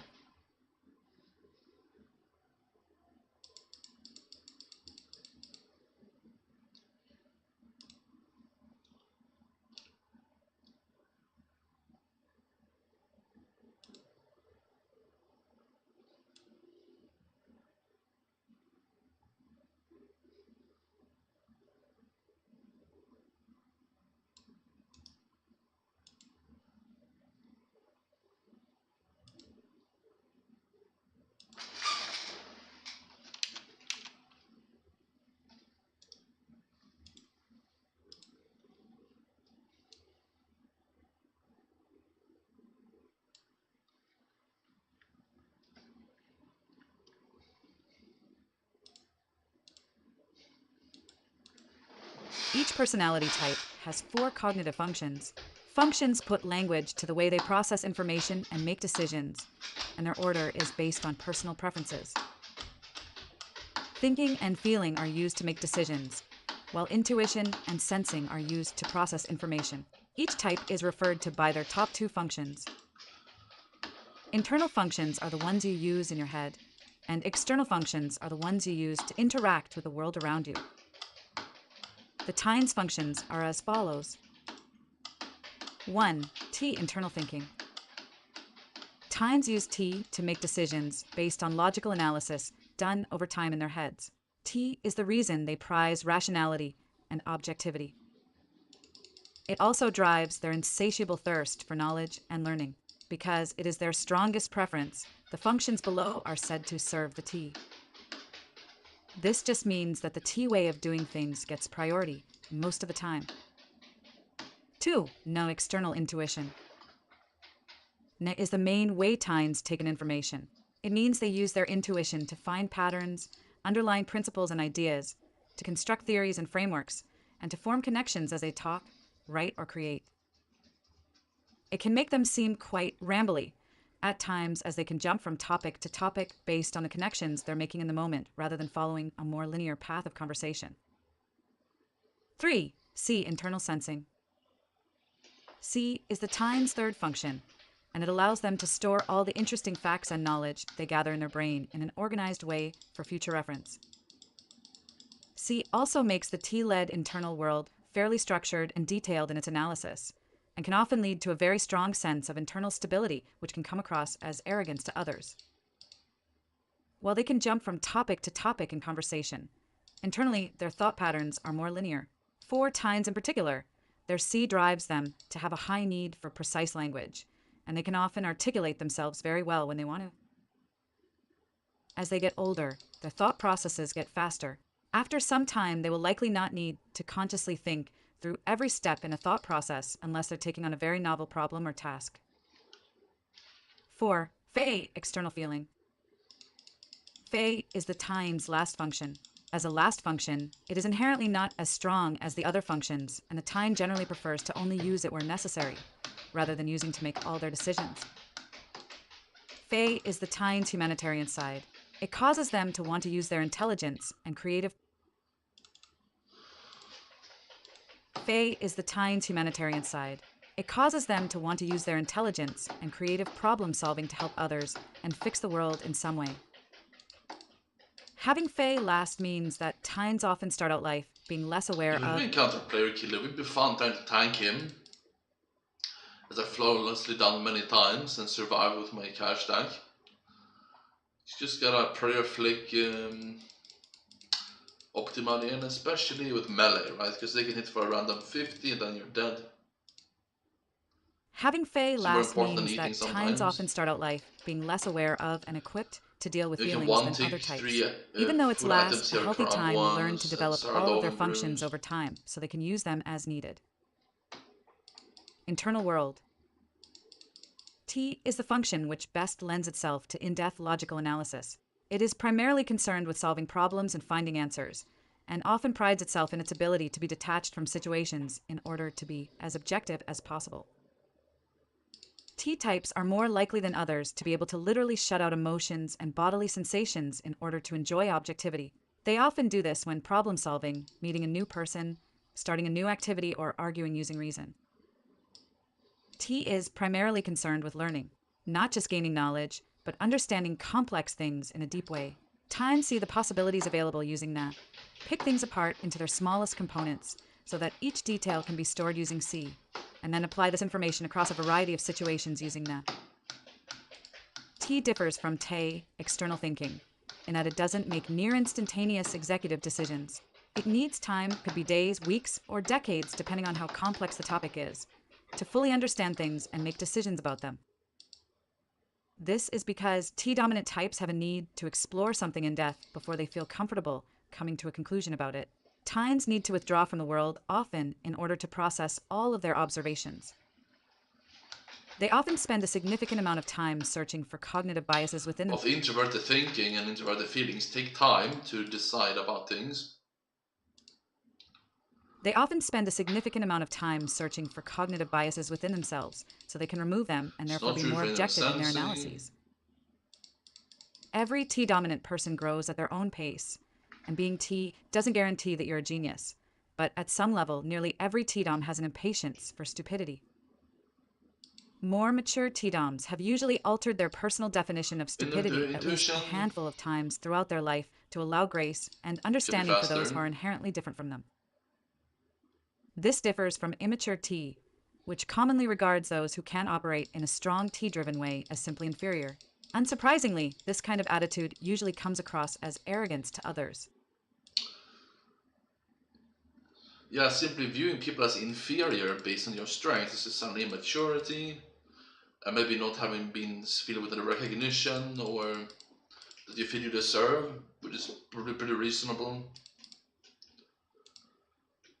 In preliminary neuroscience findings by Dario Nardi, PhD, strong T is correlated with being able to do multiple types of analysis at once. Tynes primarily use deduction and categorization. Deduction, linearly deriving solutions using verbal / symbolic reasoning.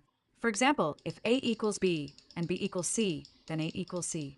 Using this region is like moving along the branches of a tree.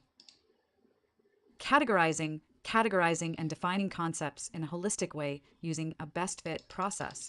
For example, it helps us determine whether a dolphin better fits in the mammal or fish category as it sorts many categories simultaneously. They also make some use of odds assessment, though not nearly as heavily.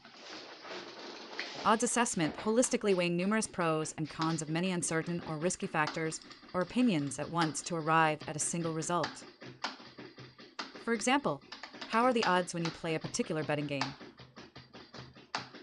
When discussing complex ideas or participating in a debate, Tynes types can quickly engage all three regions above, as well as both core processing regions.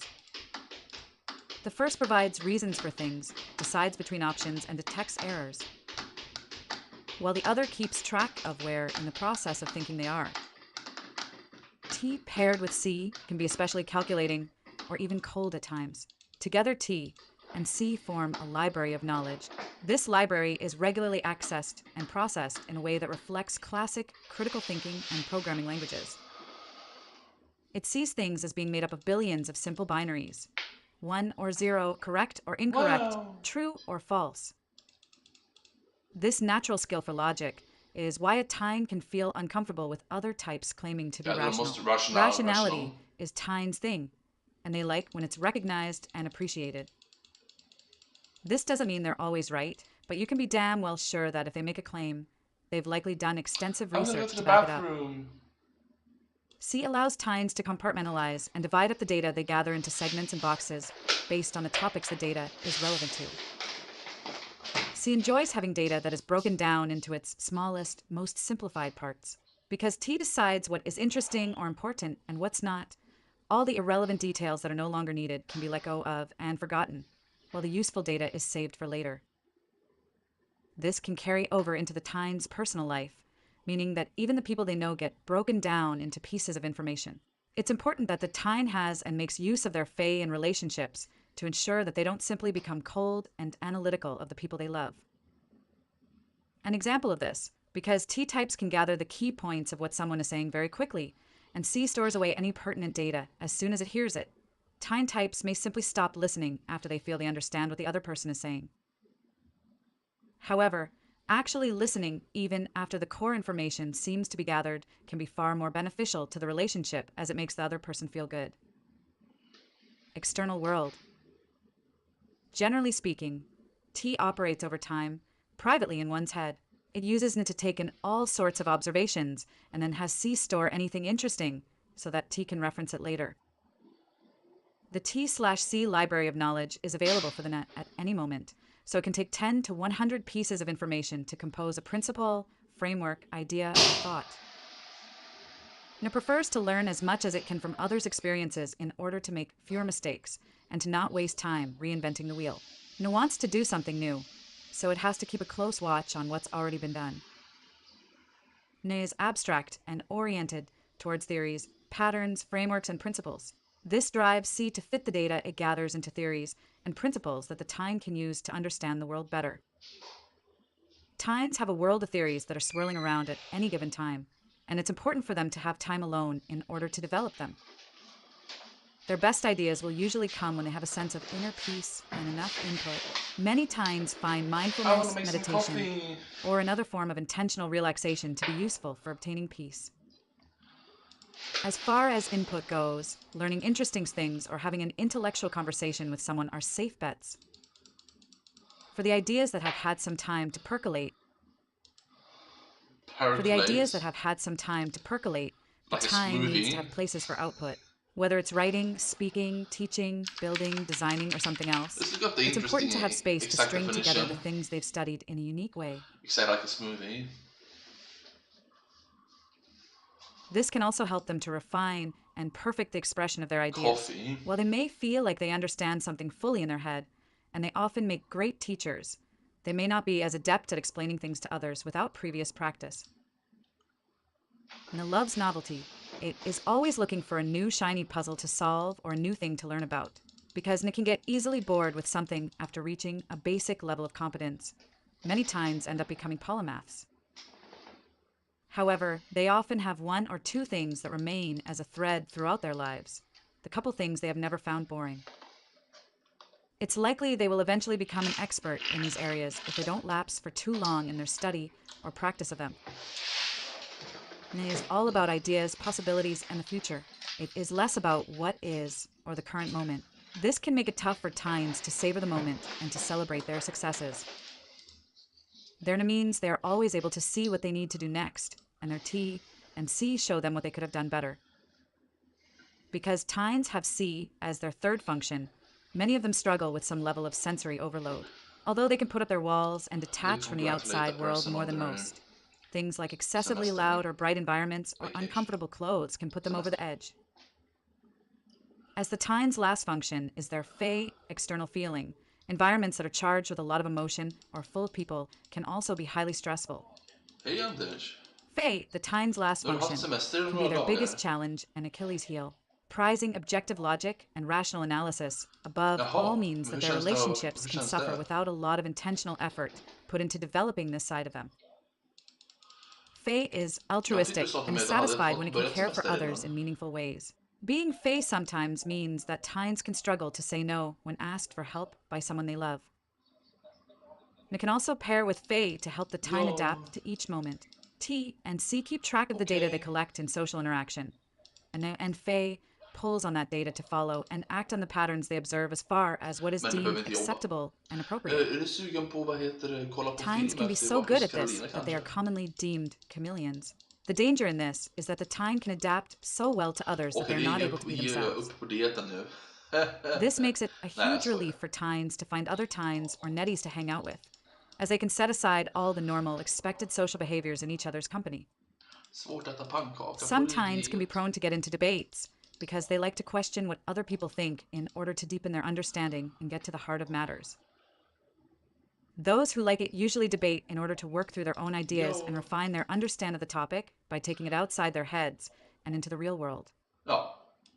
Tines also often play devil's advocate, even against their own ideas, Det and blir they're lite just svårt as att likely to be åka trying med to benen convince när de themselves of their kommer. argument as they are trying to convince the other person. It can be frustrating to a Tine when the other person in an argument Men keeps Line sa trying det to var länge dodge the sedan. questions Vad sa du för något? and avoid the topic. Some Tines may find any kind of debate uncomfortable and will avoid it as much as Line sa det var länge possible sedan de as träffade it's dig. just not worth dealing with the Igår other när hon var person här. getting emotional. Tines more generally find themselves asking people lots of questions and engaging in less argumentative types of discourse in order to Okej, gather vi data, ses. build upon ideas and concepts, Hej då. and if it's someone they care about and desire a relationship with, analyze them in order to figure out how to best connect with them. Because the Tines Fey is last, they might not notice in the moment that not everyone appreciates being analyzed. Interestingly enough, Tines tend to not have much respect for most social traditions and rules unless they see a valid purpose behind them. They hate the fact that to be acceptable in society, one must dance around stating the facts or go to great lengths to dress and act the part. Part of this comes from feeling like they are lying about who they are in order to meet people's expectations. The other part That's comes from the complicated. fact that although Tines can adapt to almost any situation, their low Fey means they sometimes offend people and don't even realize it until later, if at all. Their lack of interest in adhering to social norms and love of logic should not be interpreted to mean that they do not care about other people in their lives. They simply show that they care in a straightforward, problem-solving way. Many Tines do care deeply about social issues and the welfare of their communities, and generally desire to live at peace with everyone around them if possible. They just don't usually have the emotional stamina to be touchy-feely with more than a handful of people who are close to them. Fae is the function that helps Tines process their feelings and respond to the feelings of others. Because it can take the longest to develop, Tines might make some messes in their early years that they can't fully comprehend until they grow older. Generally speaking, females' Tines seem to develop their Fae faster than males. This makes sense in the context of gender roles and expectations from parents, peers, and general society, but also in the context of friendships. Females in their childhood typically draw other females as friends.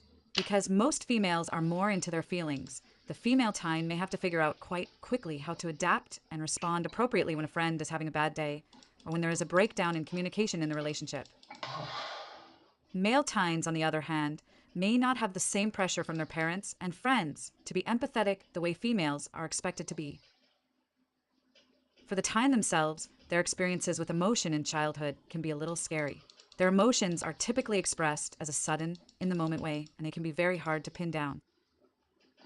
They don't have a deep well of feelings inside that they're constantly attending to and processing, like Phi, internal feeling type. Yeah, expressing emotions is the Achilles heel for I think personality types, and they can come in a sudden, especially for the ENTP, right? It's the me. It's very sudden. There's multiple feelings at once. They come randomly, and feelings are just feelings, right? You don't have to make sense, but to figure out how you feel about something can be very difficult. And you're surprised all the things happen. But for me, it's usually a sign of sensitivity before the emotions come, like a dip into a well, right? So that's easier. And I'm so smart now that when feelings come, they can be, once again, it's not so hard to track down why. It makes sense. I'm tuned into my feelings, like a feeler, and very sensitive.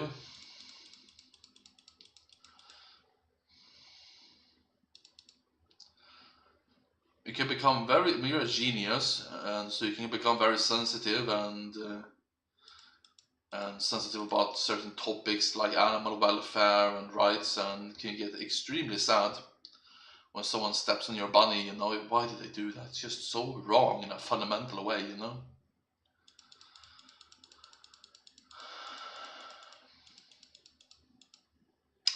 We're gonna go to a party later, yay! Then I'm gonna watch movies later after that. Yeah, this is all the time I have during the day for whatever.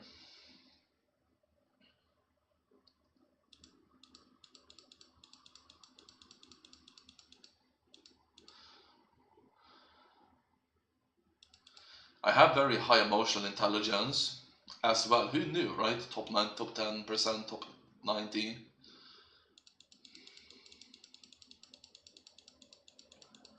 Understand others better than myself. From 80 to 90, their difference, and understand taking care of yourself and well-being, it seems. And I have 97 out of 100 empathy. Wow, what a great skill to have! But being sensitive and a high EQ and also being a feeler personality is a completely different thing. You might feel, just gonna say what I think, and if you get offended or whatever, you're going to be sad if I say something. Doesn't really make any sense though. They don't have a deep well of feelings person inside that they're chat. constantly attending to and processing, like Phi, Yeah, internal I'm feeling. not trying. It's just harmless words, right? I'm just going to say that. Yeah, because I'm not so.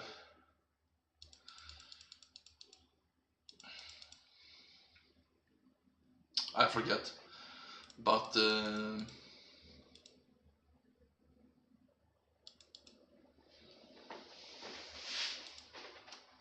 They don't have a deep well of feelings inside that they're constantly attending to and processing, like Phi. I finally remembered something I told myself to remember yesterday, and when you fall asleep and you don't know if you remember or not, you just bring another present. Yeah. They don't have a deep well of feelings inside that they're constantly attending to and processing, like Phi, internal feeling types do. Some teens have described deeply embarrassing moments where they burst into tears in their classroom and couldn't explain why. When everyone is staring at you and asking for the reasoning behind how you feel instead of giving you time to think through what's going on, it can lead to even more negative feelings in the moment. As an adult, healthy teens develop ways to determine what their feelings are and process them properly. Two key stages in this process are becoming comfortable with not understanding every emotion and finding a safe way to express emotion as soon as possible so it doesn't get stuffed away in the closet. You don't hear enough that you should be yourself in the ways that you are smart and expressive and eccentric. A lot of people who are weird can have an intuitive and, well, brilliant. Kind of have to include that here because it seems to be some sort of deep thought, some kind of deep thoughts and novel way of being, but they're gonna learn to hide away their weirdness and eccentricities and feel like they can't be themselves in an INTP or ENTP way. They're feeling out the room in the moment and they're like, nah, I should. But you should always be yourself in the way that you are naturally. Sometimes, it's not very often you fit in with a bunch of people that demands from you to be like narrowing things down. Yeah, I should be more myself. Oh man, I only slept 5 hours, but it feels better than sleeping 3 hours yesterday. Some people are just sitting on analysis and things they want to say and ways to be like Star Wars weird, but it's not allow themselves to be. Yeah.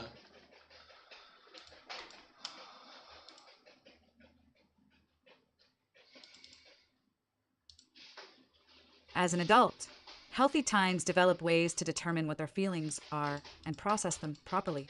Two key stages in this process are becoming comfortable with not understanding every emotion and finding a safe way to express emotion as soon as possible so it doesn't get stuffed away in the closet. It can be tempting for teens to think that every emotion has a deep meaning behind it. Unsurprisingly, Generally, when you have a fear and you think you want to suppress it, oh, I can't think this way about things I put in my ear. Good example, right? And every feeling that you neglect and push away and pretend it's not there until it dissolves into anguish is wrong. It's a bad idea. It's not a method you should choose. it can be tempting for teens to think that every emotion has a deep meaning behind it. Unsurprisingly, they see emotions as more data to work with. Teens' thought process might go something like this. Yeah, I was being stubborn and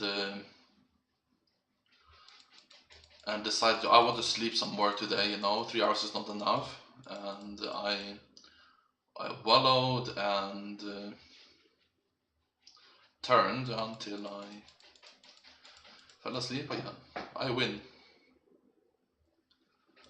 It was very hard. Teens' thought process might go something like this. I am experiencing pain. How can I never experience that again? Yeah, here you I need to must think that analyze my feelings are feelings just from every feelings. angle to discover how to obtain immunity from this It's unpleasant hard to experience control in it the like a future. thought.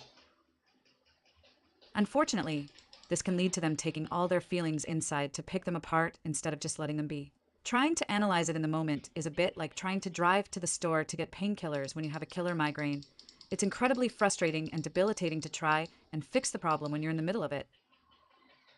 What seems to be much healthier is for the teen to give up the right to understand every emotion to its depths and instead simply express it and let it go. Often, they'll find that they get more accurate insights into things after the emotion has passed. Teens can also struggle when dealing with stress because of their lower awareness for their own feelings. They might not realize they're burning themselves out until after it's already too late. This is why it can be helpful to keep a notebook or journal handy for times when the negative feelings are piling on and they're hard to identify. Writing out the details of an experience can often help work out what some of the feelings are, which lets a teen form a plan of action to stop them from progressing any further. They can also work through the same process with a close friend or partner. The important thing is that the feelings get taken out into the real world through writing them out or talking about them rather than being kept inside and analyzed to death.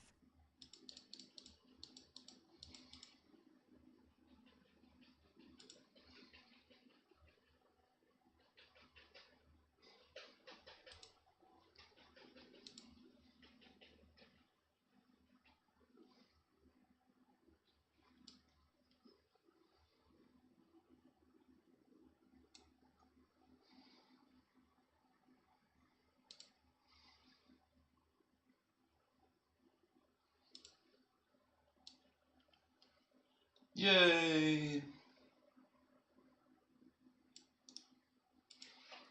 Canary, canary, canary.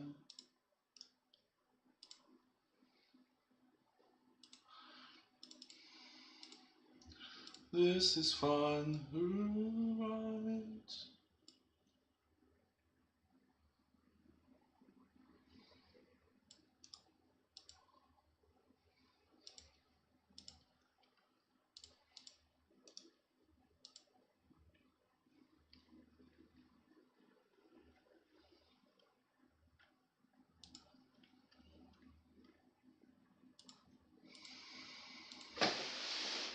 Romantic relationships. People with the INTP personality type, logicians, have an unusual combination of traits that often comes as a pleasant surprise to their romantic partner. INTPs may seem cerebral and reserved, but once they let their guard down, they have a playful, creative side as well. In their relationships, INTP personalities can use their ingenuity to keep things fresh and come up with clever, unexpected ways to make their partner feel special. As introverts, INTPs appreciate alone time, but that doesn't mean that they don't crave companionship. For people with this personality type, the ideal romantic partner isn't just someone to pass the time with, but an equal who can challenge their ideas. Yay! They want to spend their life in pursuit of learning and growth. Yeah, I'm all about personality, right? And I want somebody. I want to date somebody. I want to be with somebody for their personality, but also their intellect. It's very important to me. Yeah,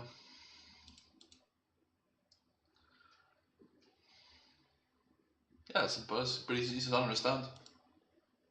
They want to spend their life in pursuit of learning and growth. They hope that the person they love will not just share this mission, but also actively encourage it. Finding a I should relationship find that meets these partners in standards Mensa isn't to always look easy for for these personalities. future maybe. INTPs may drag their feet when it Pretty comes to going common out into the thing. world and meeting new people. And even when they do have an interest in Should join Mensa. someone, it can take them a while to work up the will to risk rejection and ask that person out.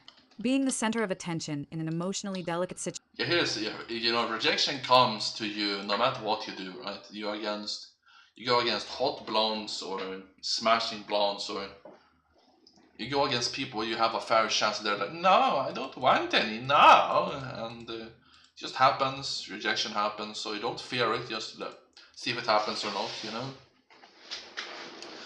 Be yourself and attract people with that. And even when they do have an interest in someone, it can... There's many idiots who don't fear rejection and just go being themselves in a stupid way. Yeah, learn from them. And even when they do have an interest in someone, it can take them a while to work up the will to risk rejection and ask that person out.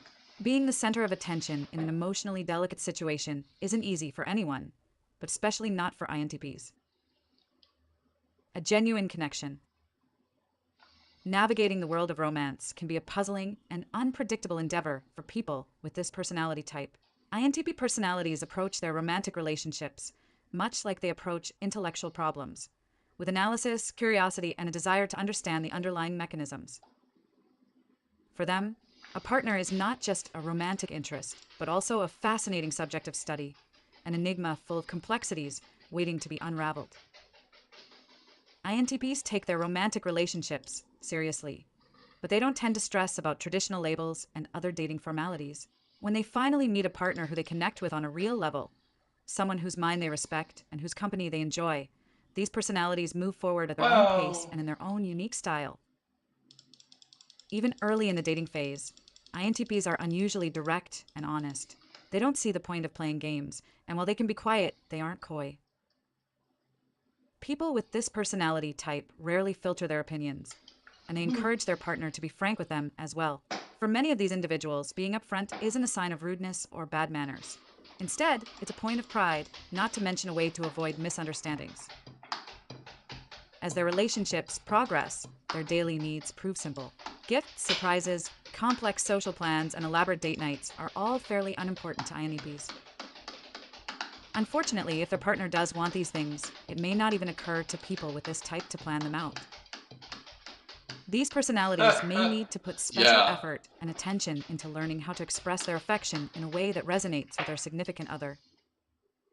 Otherwise, their partner may feel ignored, underappreciated, or even unloved. On the plus side, INTPs can turn this situation into an opportunity to put their trademark ingenuity to good use. Navigating conflict. Few people love conflict, but INTPs are especially prone to shutting down when emotional disagreements arise. Rather than slowing down and really listening, they may use their powers of logic to try to prove their partner wrong. Alternatively, they might offer easy, rational solutions, not wanting to delve into the messiness of deeper issues and feelings. When it comes to conflict, people with the INTP personality type can be guilty of a certain willful ignorance. They may be tempted to set aside their partner's feelings and their own for far too long. As they mature, INTPs often learn that people's emotional needs, including their own, are real and valid. For a personality type that loves rationality, this isn't always the easiest of lessons. But this awareness can help them rise to the challenges that all long-term relationships encounter. Talking about feelings may not come naturally to them, but these personalities can learn to find emotional common ground with their partner, even in moments of disagreement. The irrationality of joy. People with the INTP personality type tend to live in a world of thought. Romantic relationships can help break them out of their own mind, allowing them to experience the fullness of joy and pleasure in the present moment. This experience can be transformational, revealing What a bunch of strengths, thinkers. traits, and desires that they hadn't known lay within them. With their creative, vivid imagination, INTP personalities can make for surprisingly enthusiastic and passionate partners, capable of expanding their horizons in ways that serve their relationship without ever losing their sense of self. Friendships. Like anyone, people with the INTP personality type, logicians, look to their friends for companionship and support. But they prize something else as well: intellectual depth. Not everyone will meet their standards for a potential friend, but when someone does, the connection can spark instantly, surprising everyone who thought they had this seemingly distant personality type pegged. Choosy or selective. Perhaps because they don't mind the company of their own thoughts, they don't surround themselves with people just for the sake of it. As a result, it's not always easy to become close friends with these personalities. But when INTPs do open up, they can be lively, imaginative friends who always have something interesting or unexpected to say. Yeah, that's true. INTP's best friends tend to share their passion for new ideas, riddles, and solutions. But that doesn't mean that people with this personality type only seek out friends who agree with them. INTPs don't mind having their ideas challenged. In fact, they have a great deal of respect for people who make them rethink their assumptions and keep them on their toes. INTP friendships are knowledge-based, buoyed by the exchange of ideas, theories, and concepts. To this personality type, there's nothing more exhilarating than a mind-bending conversation that stretches till the wee hours of the morning. People who aren't able to keep up or who have sharply differing tastes, don't talk to them about celebrities, may find themselves feeling ignored or brushed off. These friends reserve conversation for topics that they find meaningful or for people they already like enough to stick it out. INTP's intellectual style isn't for everyone, but that's okay. Most people with this personality type prefer to have a small circle of good friends. The meaning of friendship. When friends come to them with problems and dilemmas, INTPs are generally excited to help. These personalities can be counted on to offer logical advice and rational solutions, turning even the messiest of situations into a pros and cons list. But when it comes to emotional support or matters of the heart, people with this personality type may feel a bit out of their depth. For INTPs, one of the greatest and most difficult lessons of friendship is that sometimes people don't need advice on how to solve their problems. They just need someone they can count on to be by their side. People with the INTP personality type tend to believe that their greatest strength lies in their mind, but the experience of friendship can help them realize that they have more to offer the world than their ideas, no matter how original or groundbreaking those ideas may be. People with the INTP personality type tend to believe that their greatest strength lies in their mind, 100 but the agility. experience of friendship can help them realize that they have more to Too offer easy. the I world can than go their for a few more ideas, levels. no matter how original or groundbreaking those ideas may be. With INTPs, friends can expect thought-provoking conversations, uninhibited honesty, and unique. But let's say I do this, for example, I don't have to do it every day, but if I do this every day for 1 hour, it's gonna be 50k XP, right? It's gonna be 10, 30 hours to the next level. But even that seems like it's not correct. It's probably like a few more. Yeah, because this isn't. It's more like 25k per hour, right? Sounds wrong, but I think it is. So it's more like 60 hours. Yeah, it was With 30 hours INTPs, to one level when it was 1908 to 99, I remember. 15 hours. And I did those. With INTPs, friends can expect thought-provoking conversation. But, you know, I'm an agility enjoyer. The numbers give me meaning. On my main, for example, RuneScape 3, where I've every stat maxed at least, right? Plenty of levels, except for invention, plenty of levels 110, and I have agility 160. Do you want to see?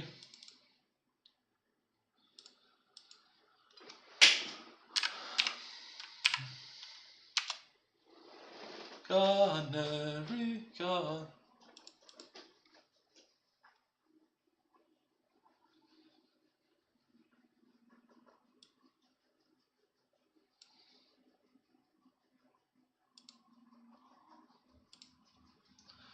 Let's see if we have some interesting.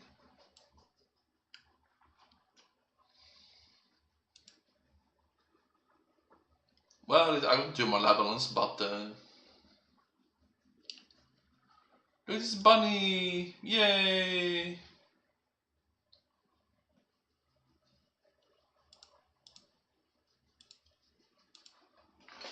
With INTPs, friends can expect thought-provoking conversations, uninhibited honesty, and unique perspectives on a wide variety of topics.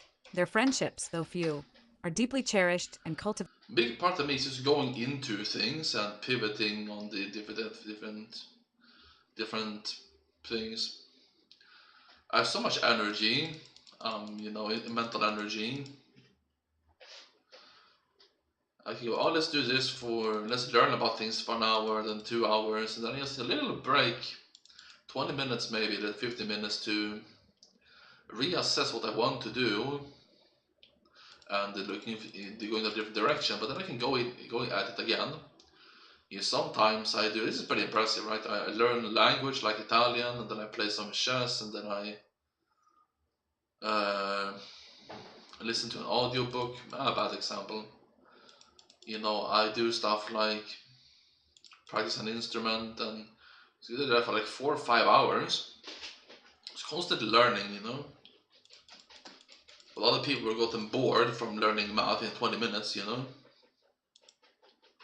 With INTPs, friends can expect thought-provoking conversations, uninhibited honesty, and unique perspectives on a wide variety of topics.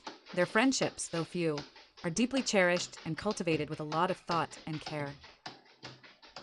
People with the INTP personality type have an uncanny ability to see past superficial trappings, such as social status or how someone dresses, and appreciate the full potential of the person Yeah, inside. let me. In a world obsessed with fitting in, these individuals can inspire their friends to buck convention, ignore. Yeah, I do think a lot about a person's personality, and then if I want a boyfriend or girlfriend, you know, I'm just gonna happy Pride Month. I'm just gonna enjoy like being with them and spending time and watching baguettes.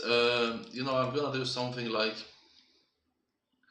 it's not about a boyfriend being a good boyfriend, being a boyfriend girlfriend thing still, and.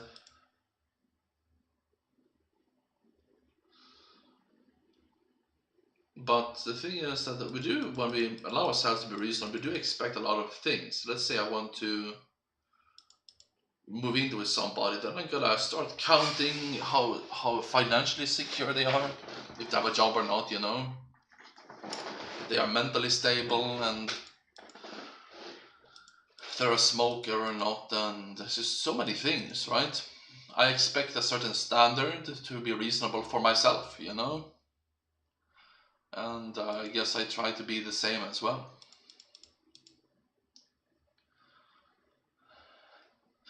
I might be unattractive to people right now, being unattractive. No, I've gotten a little bit fat, for example. And maybe I don't have a job right now. I'm just a streamer, YouTuber, you know.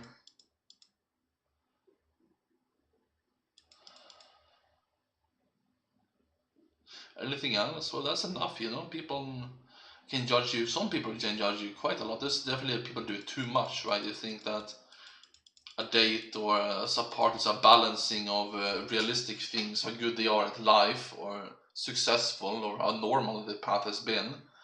But it's not always a direct path for people. You know, you get burnt out and depressed and have bad mental health. You know, and I wish people would just focus on personality more, I guess.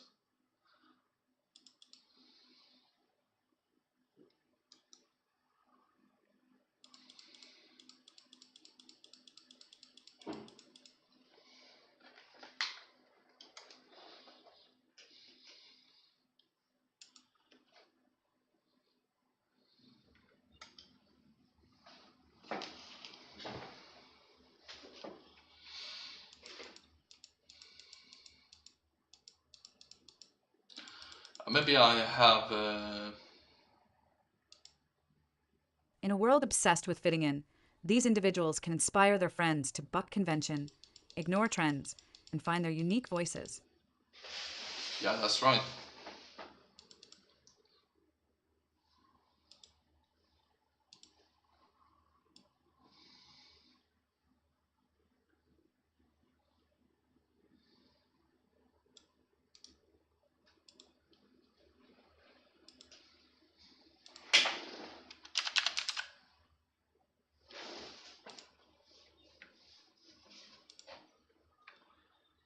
Canary, canary.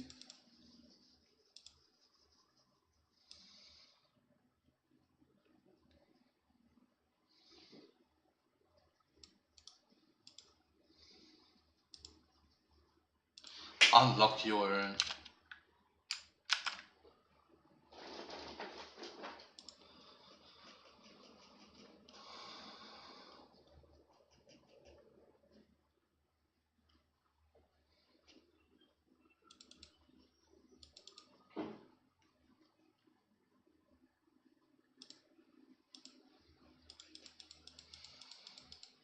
In parenting, as with many social roles, I feel especially good this Pride Month. To think that such a small amount of the population, such an oppressed or differently treated part of the population gets their own time. It's not a long time. Thank God it wasn't Pride Friday and Saturday, right? Pride Friday and Wednesday. They may be different, but they should be a vow to appreciate and be prideful of their uniqueness. And sometimes they are very cute people.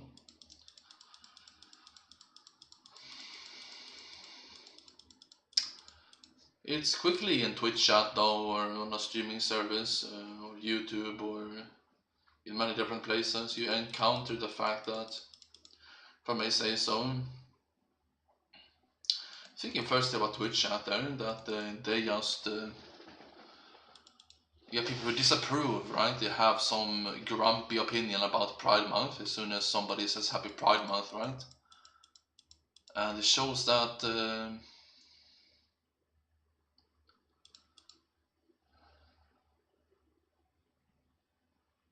yeah, I'm tired of hearing those opinions. In parenting, as with many social roles, people with the INTP personality type logicians face a robust but healthy challenge. At times, I am a very proud bisexual. It's a very reasonable thing to be for me. I feel like it's a very natural, unspoken part of me. When I just find cute people, I want to give them a hug, you know?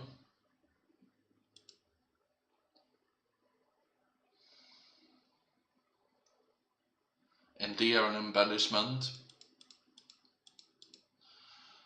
When I look at an Olympic swimmer with his trunks, standing with Olympic swimmers and breathing with his abs, I feel something, you know? I feel something cute.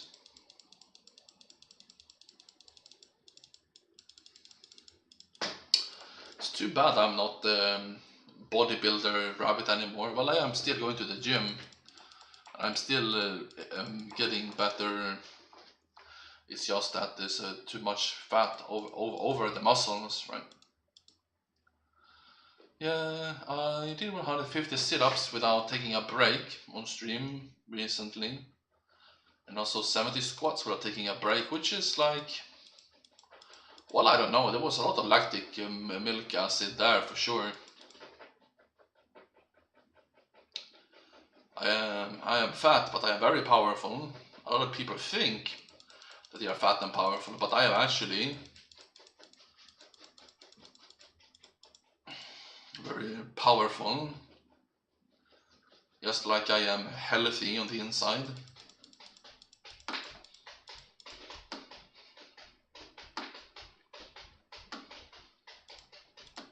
When I'm lifting weights, when I have weights on when I'm doing squats and deadlifts and doing complicated movements in sports or going for a run outside, it's like I'm not fat at all. I'm so bendable and seamless.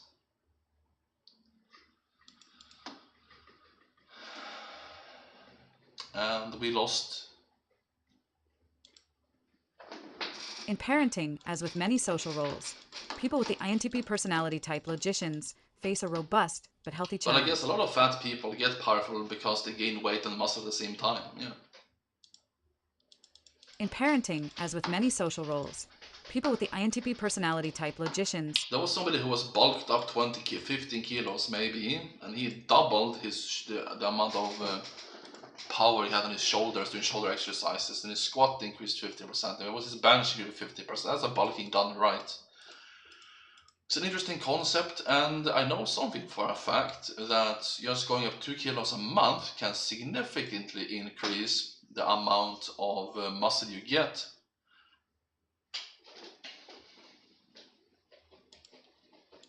In parenting, If I as may with say many so. social roles, people with the INTP personality type logicians face a robust but healthy challenge.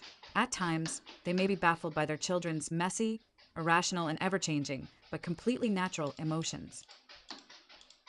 After all, children have yet to develop the sort of agency and logic that INTPs take for granted. Still, parenthood can be extremely meaningful, tolerant, and open-minded. INTP personalities encourage their children to think independently, seek out new knowledge and voice and defend their own opinions. They view the experience as a dynamic avenue of learning through which they're not just imparting wisdom, but also continuously gaining insight from the process. To thine own self be true. Parents with the INTP personality type usually don't fret too much about social expectations. In other words, they rarely obsess over parenting advice or other people's ideas of how their children should behave. They're also unlikely to push their children toward a traditional life of school and GT, career and GT, marriage and GT, house and GT, kids and GT, retirement. And in that order, thank you very much. INTP parents allow their children to form their own principles and opinions, though they may also share their own perspectives and ideas, just in case. This isn't to say that INTP parents don't have expectations of their children. They do. These personalities expect their children to be self-motivated and independent. They hope that, when their children are old enough, they'll have the critical thinking abilities necessary to decide on their own life path and figure out how to go after it. The gift of freedom. People with the INTP personality type encourage their children's curiosity, giving them the freedom to acquire knowledge and expand their horizons. These parents generally take a relaxed, intellectual approach toward their children. Rather than imposing needless rules or strict schedules, they aim to create a home environment that encourages exploration and That's pretty different. INTPs also greatly value the intellectual growth of their children. They encourage their children to be independent thinkers and to question everything. These parents are more likely to respond to a child's query with a "what do you think?" rather than providing direct answers. For INTP personalities, honoring their children's independence is a sign of respect. But for many children and even young adults, this level of personal freedom can be daunting. If their home life doesn't include reasonable boundaries and parental guidance, These children may find themselves unfocused or adrift, convinced that they need to figure out the world on their own, a tall order indeed. Paradoxically, a stable home base of caring rules and parental validation can be exactly what INTP's children need in order to blossom into their unique, independent selves. Fortunately, INTPs have the mental flexibility to understand that they can encourage their children's independence without being too hands-off. Parents Really? with this personality type can Sounds reestablish introverted. balance by making sure that they're available to offer advice and support whenever their children need it. They can also set clear, common-sense boundaries and establish reasonable consequences for bad behavior so that their children can navigate daily life without relying entirely on their own burgeoning self-control. A worthy challenge. Offering emotional support may not be easy for INTP parents. In fact, along with establishing rules and boundaries, it may be among their greatest challenges. Oh no! The good news is that these personalities are more than capable of meeting this challenge, although it can take some effort. INTPs want to empower their children to solve their own problems and meet their own needs. This is a worthy goal, but children need a steady foundation of validation and support, along with the aforementioned rules and boundaries, before they can tackle the world on their own. To help create this foundation, these parents need to express the love, affection, and admiration that they feel for their children. Outpourings of affection may seem awkward or over the top to rational-minded INTP personalities, but these words and actions go a long way toward helping children feel loved, accepted, and secure. INTPs want nothing more than for their children to grow up smart and independent. As long as parents with this personality type teach empathy alongside rationality, their children can grow into confident adults who know how to ask questions, use their minds, and take care of themselves no matter what comes their way. Free-thinking and eccentric, people with the INTP personality type logicians may struggle to find jobs and career paths that really suit them.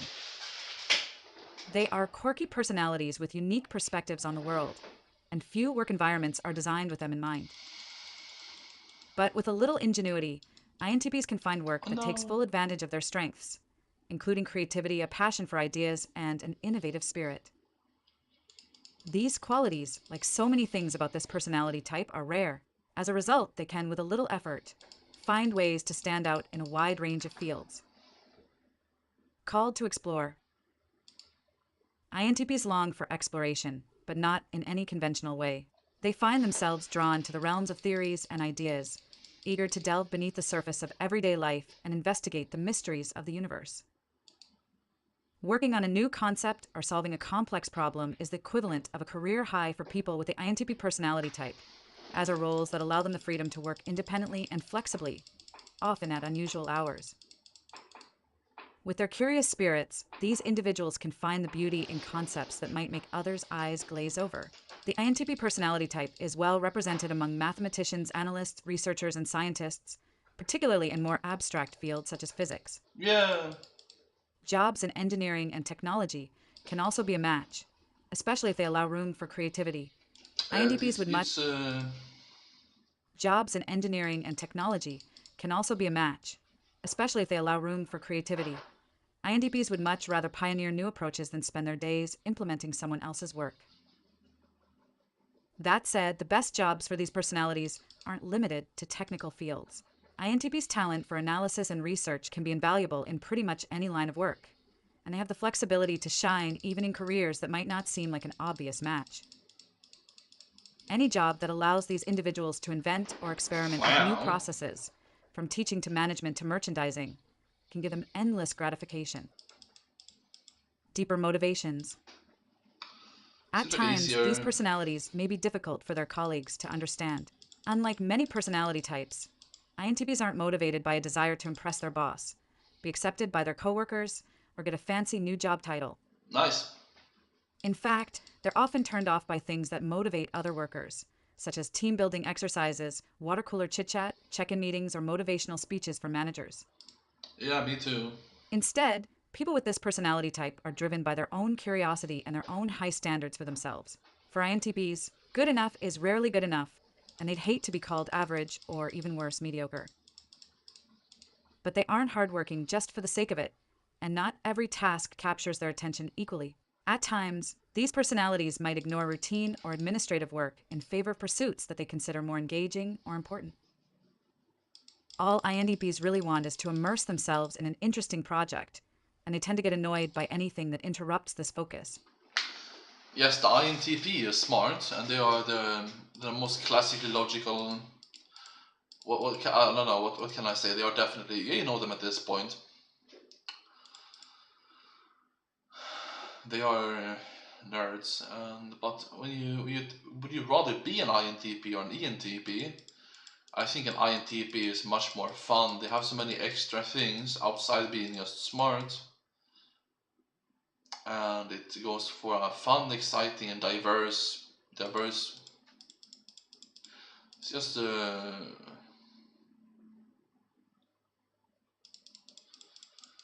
when an ENTP is very scientifically like personality-wise, there's not really a disadvantage, you know.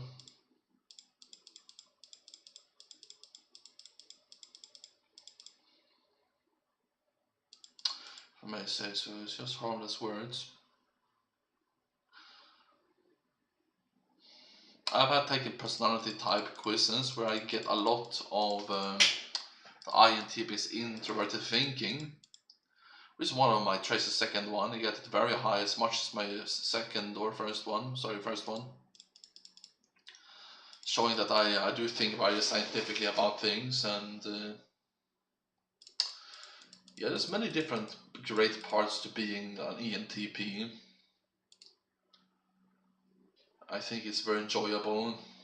I think that, wait, we gotta coin something smart here. It is an extroverted life of engaging with people in a completely different way. You have people abilities, right? You have a very decent ability to take jobs that requires you to just be people oriented and selling oriented.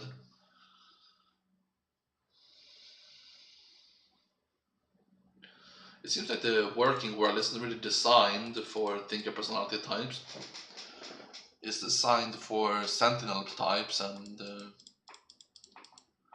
maybe doers and intuitive feelers. It's like sometimes it's yeah, unless it's like science, they don't really fit in as well.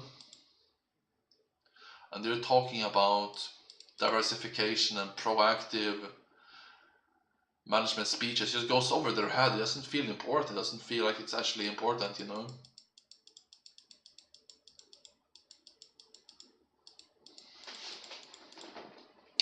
Yeah, I'm constantly met with this world where there's different kind of minimums required, and it can be very low.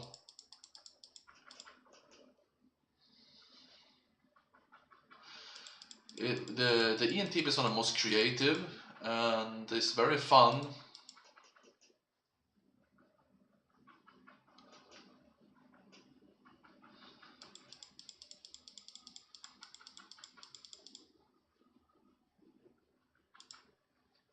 All INTPs really want is to immerse themselves in an interesting project, and they tend to get annoyed by anything that interrupts this focus. Few things frustrate these personalities more than dealing with overbearing bosses or waiting around for other people's input. As a result, INTPs typically shy away from heavily structured, rigid environments or jobs that require a lot of social interaction or strict adherence to hierarchy. They prefer to work on their own terms. Consequently, laboratories can be an excellent match for someone with this personality type, as can pretty much any environment that allows them to carry out tasks and explore ideas without too many people looking over their shoulder.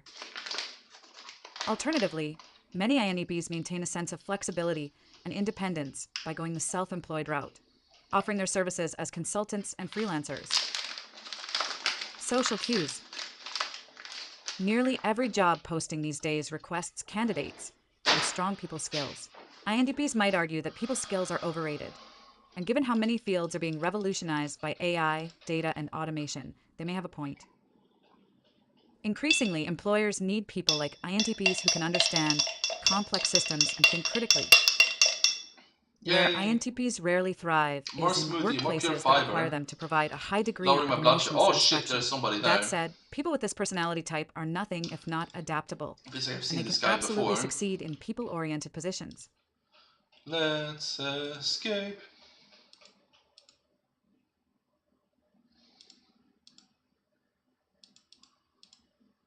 Ah, he gave up. It's not worth the effort. He didn't even hit anything.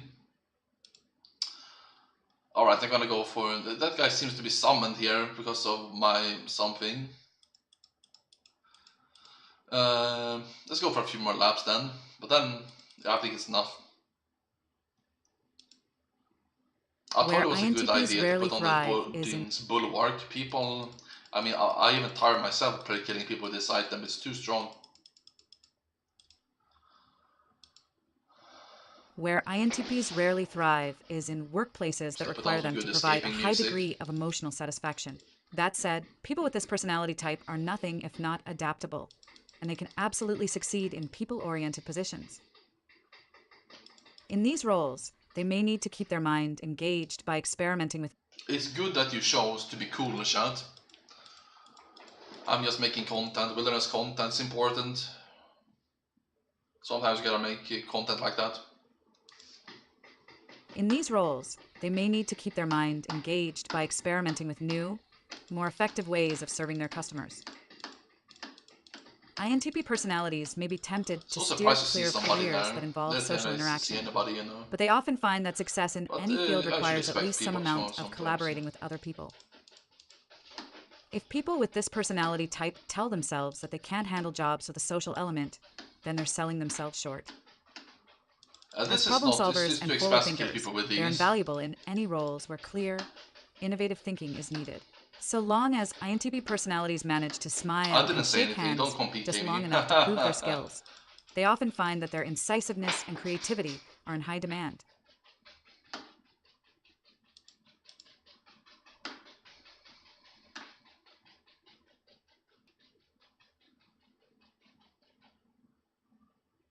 Yeah, it's the same thing for ENTP, right? If I'm just... my way of working is in high demand. Indecisiveness.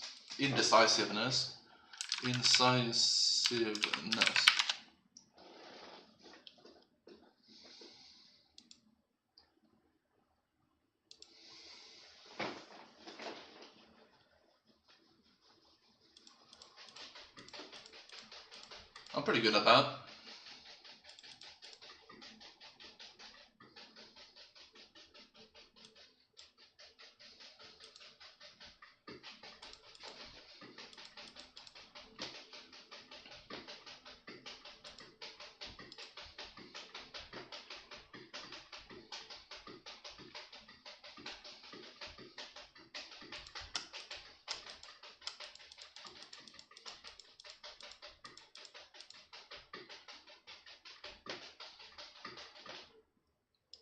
Feels like...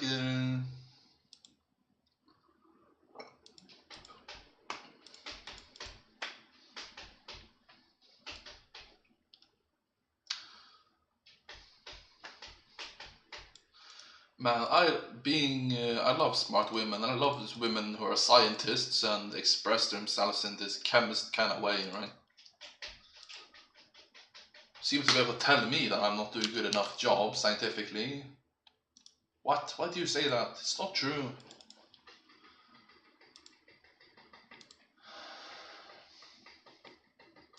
That's about it.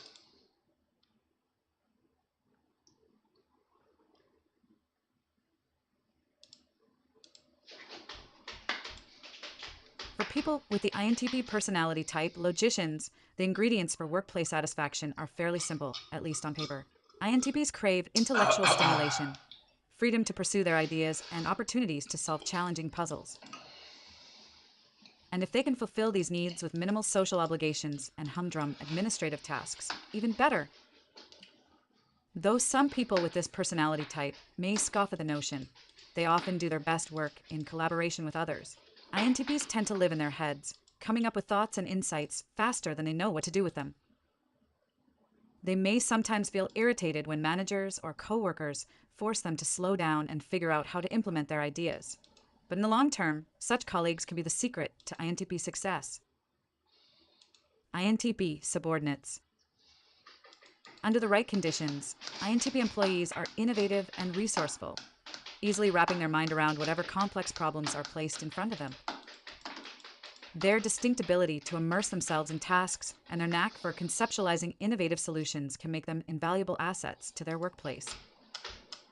However, their preference for solitary work and their sometimes forgetfulness of routine tasks or details can occasionally be seen as a drawback.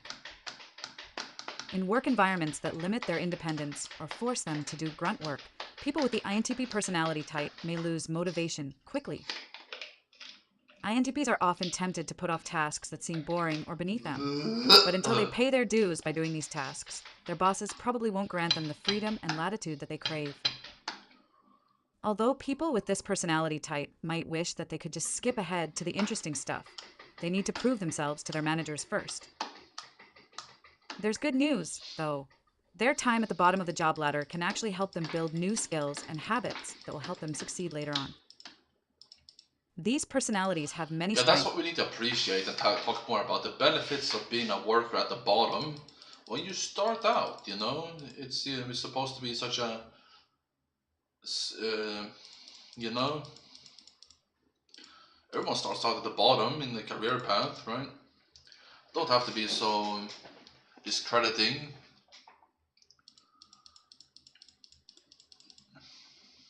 That's about it. These personalities have many strengths, but completing projects doesn't tend to be one of them. INTPs can chafe at the oversight and limitations that they encounter early in their careers, or they can use the additional accountability and structure to their advantage, learning to become more effective at turning their ideas into reality. INTP colleagues. At times, INTPs may see their colleagues not as a group of people to socialize and work with, but rather as a series of Alright, that's potential enough. distractions who sometimes provide useful knowledge. This isn't to say that these personalities never enjoy their co-workers' company, but the prospect of water cooler chit-chat isn't going to get them out of bed in the morning. That said, they can benefit from their colleagues more than they might realize. By surrounding themselves with people who challenge them, INTP personalities can make sure that they're actually doing their best work. And although they aren't exactly social butterflies, they often find that the workday goes by a little faster when they have a chance to bounce their ideas off of coworkers they respect. People with the INTP personality type may find it difficult to navigate workplace Well, I was politics just or to push thinking for promotions or recognition, often feeling more comfortable about letting their stuff work like speak this. for itself. Oh no, it's INTPs affecting who build me. positive relationships are more likely to get asked to contribute their ideas and expertise to new projects if they want to stay on the As we cutting run edge of into the this most guy. interesting new things happening at their workplace. These personalities would do well to establish themselves as helpful collaborators, not lone wolves. INTP managers. INTPs generally don't care about having power over others, but they often enjoy management positions. When they're in charge, people with this personality type can delegate the administrative tasks that make their eyes glaze over and focus on the good stuff, coming up with new ideas. As managers, INTPs tend to be tolerant and flexible. They're open to suggestions, as long as those suggestions are logical, of course, and they allow their employees a fair amount of freedom. But this freedom comes at a cost.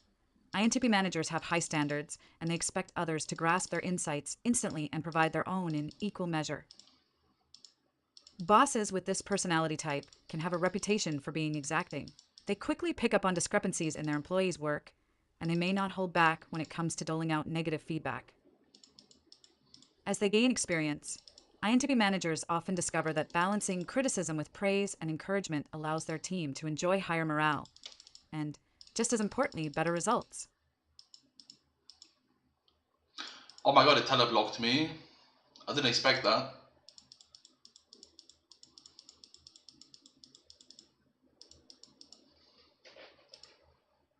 Oh no.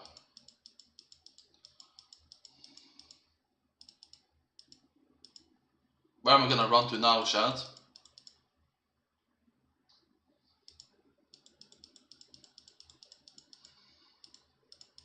It wears off in 5 minutes, right? I don't know where to go.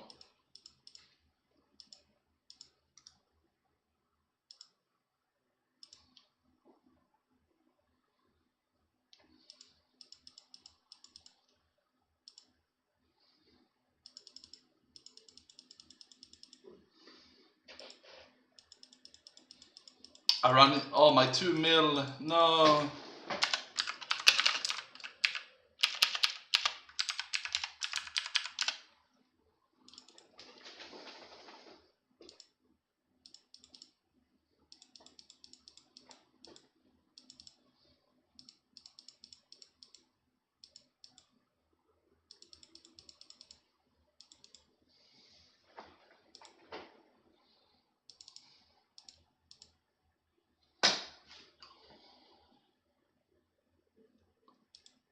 No one's ever teleblocked me before.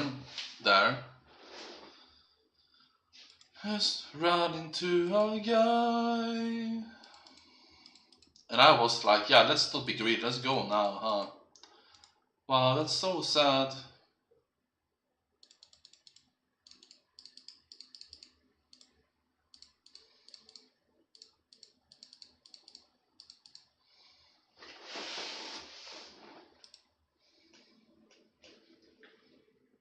Let's power mine some iron maybe, or granite.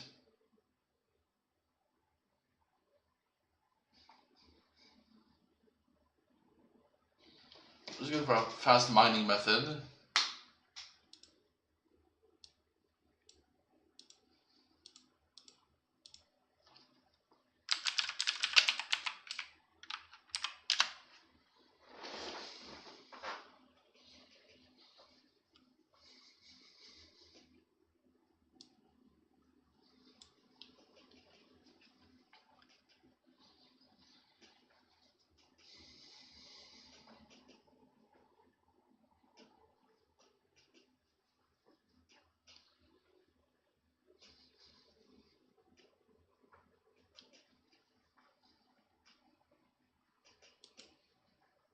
Lost 2 mil because the guy randomly carried teleblock.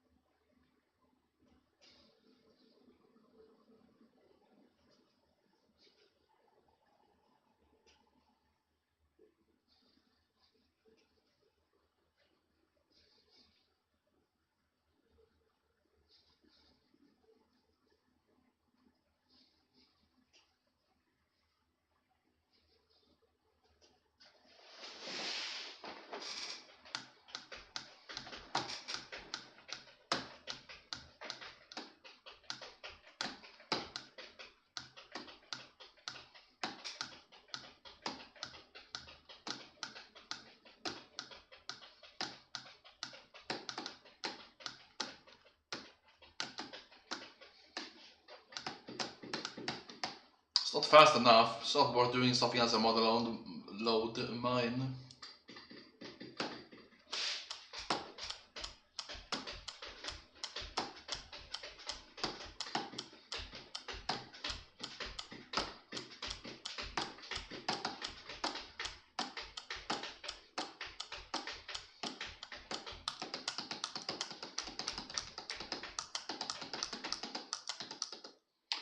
What if we play something else?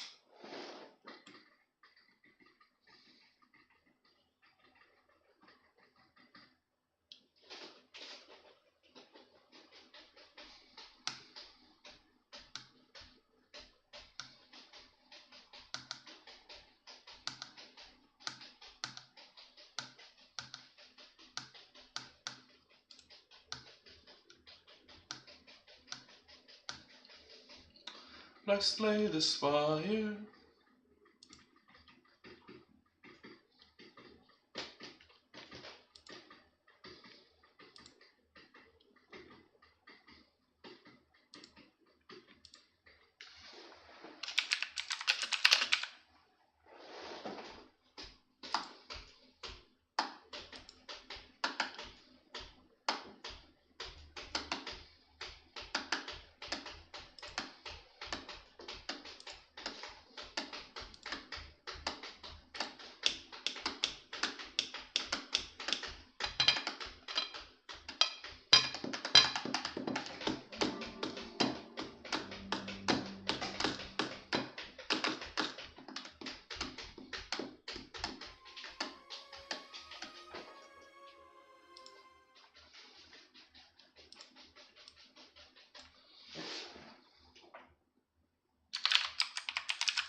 Let's go for an Osti run.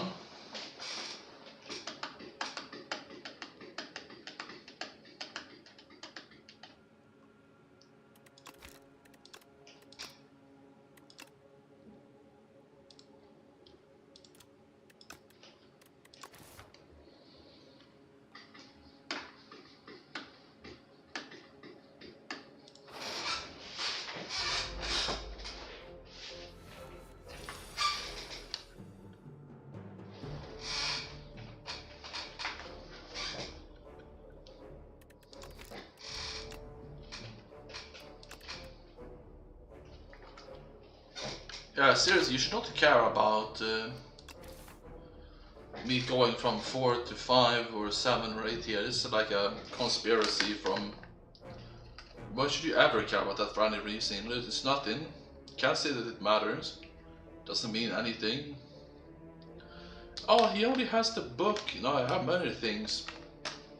On 4 is good for different things, right? You know, you don't do anything, you can't absolutely say anything about it, you know? If you do, I'm kick you out. How about that? I'm so tired of people causing that. Now whatever, I'm gonna... Well,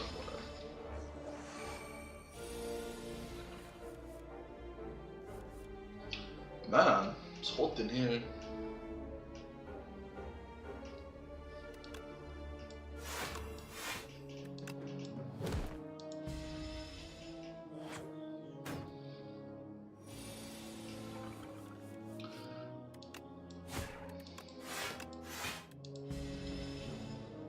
No, don't report, it's so stupid. It only happened because I didn't want it to happen, that's it.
Oh no, I don't have enough damage, so I'm actually done dying here.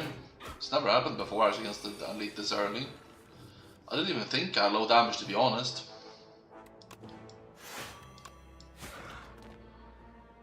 I have got to attack here.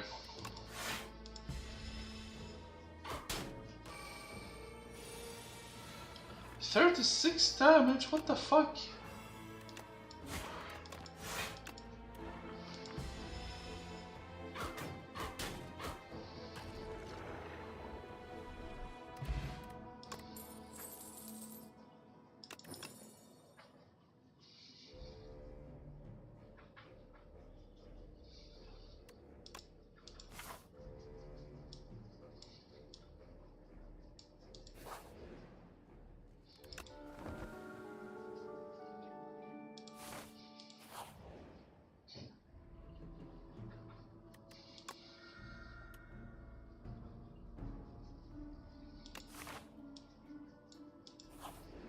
Tablet of tablets.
I don't think I want to stream right now. I'm gonna stop, take a break.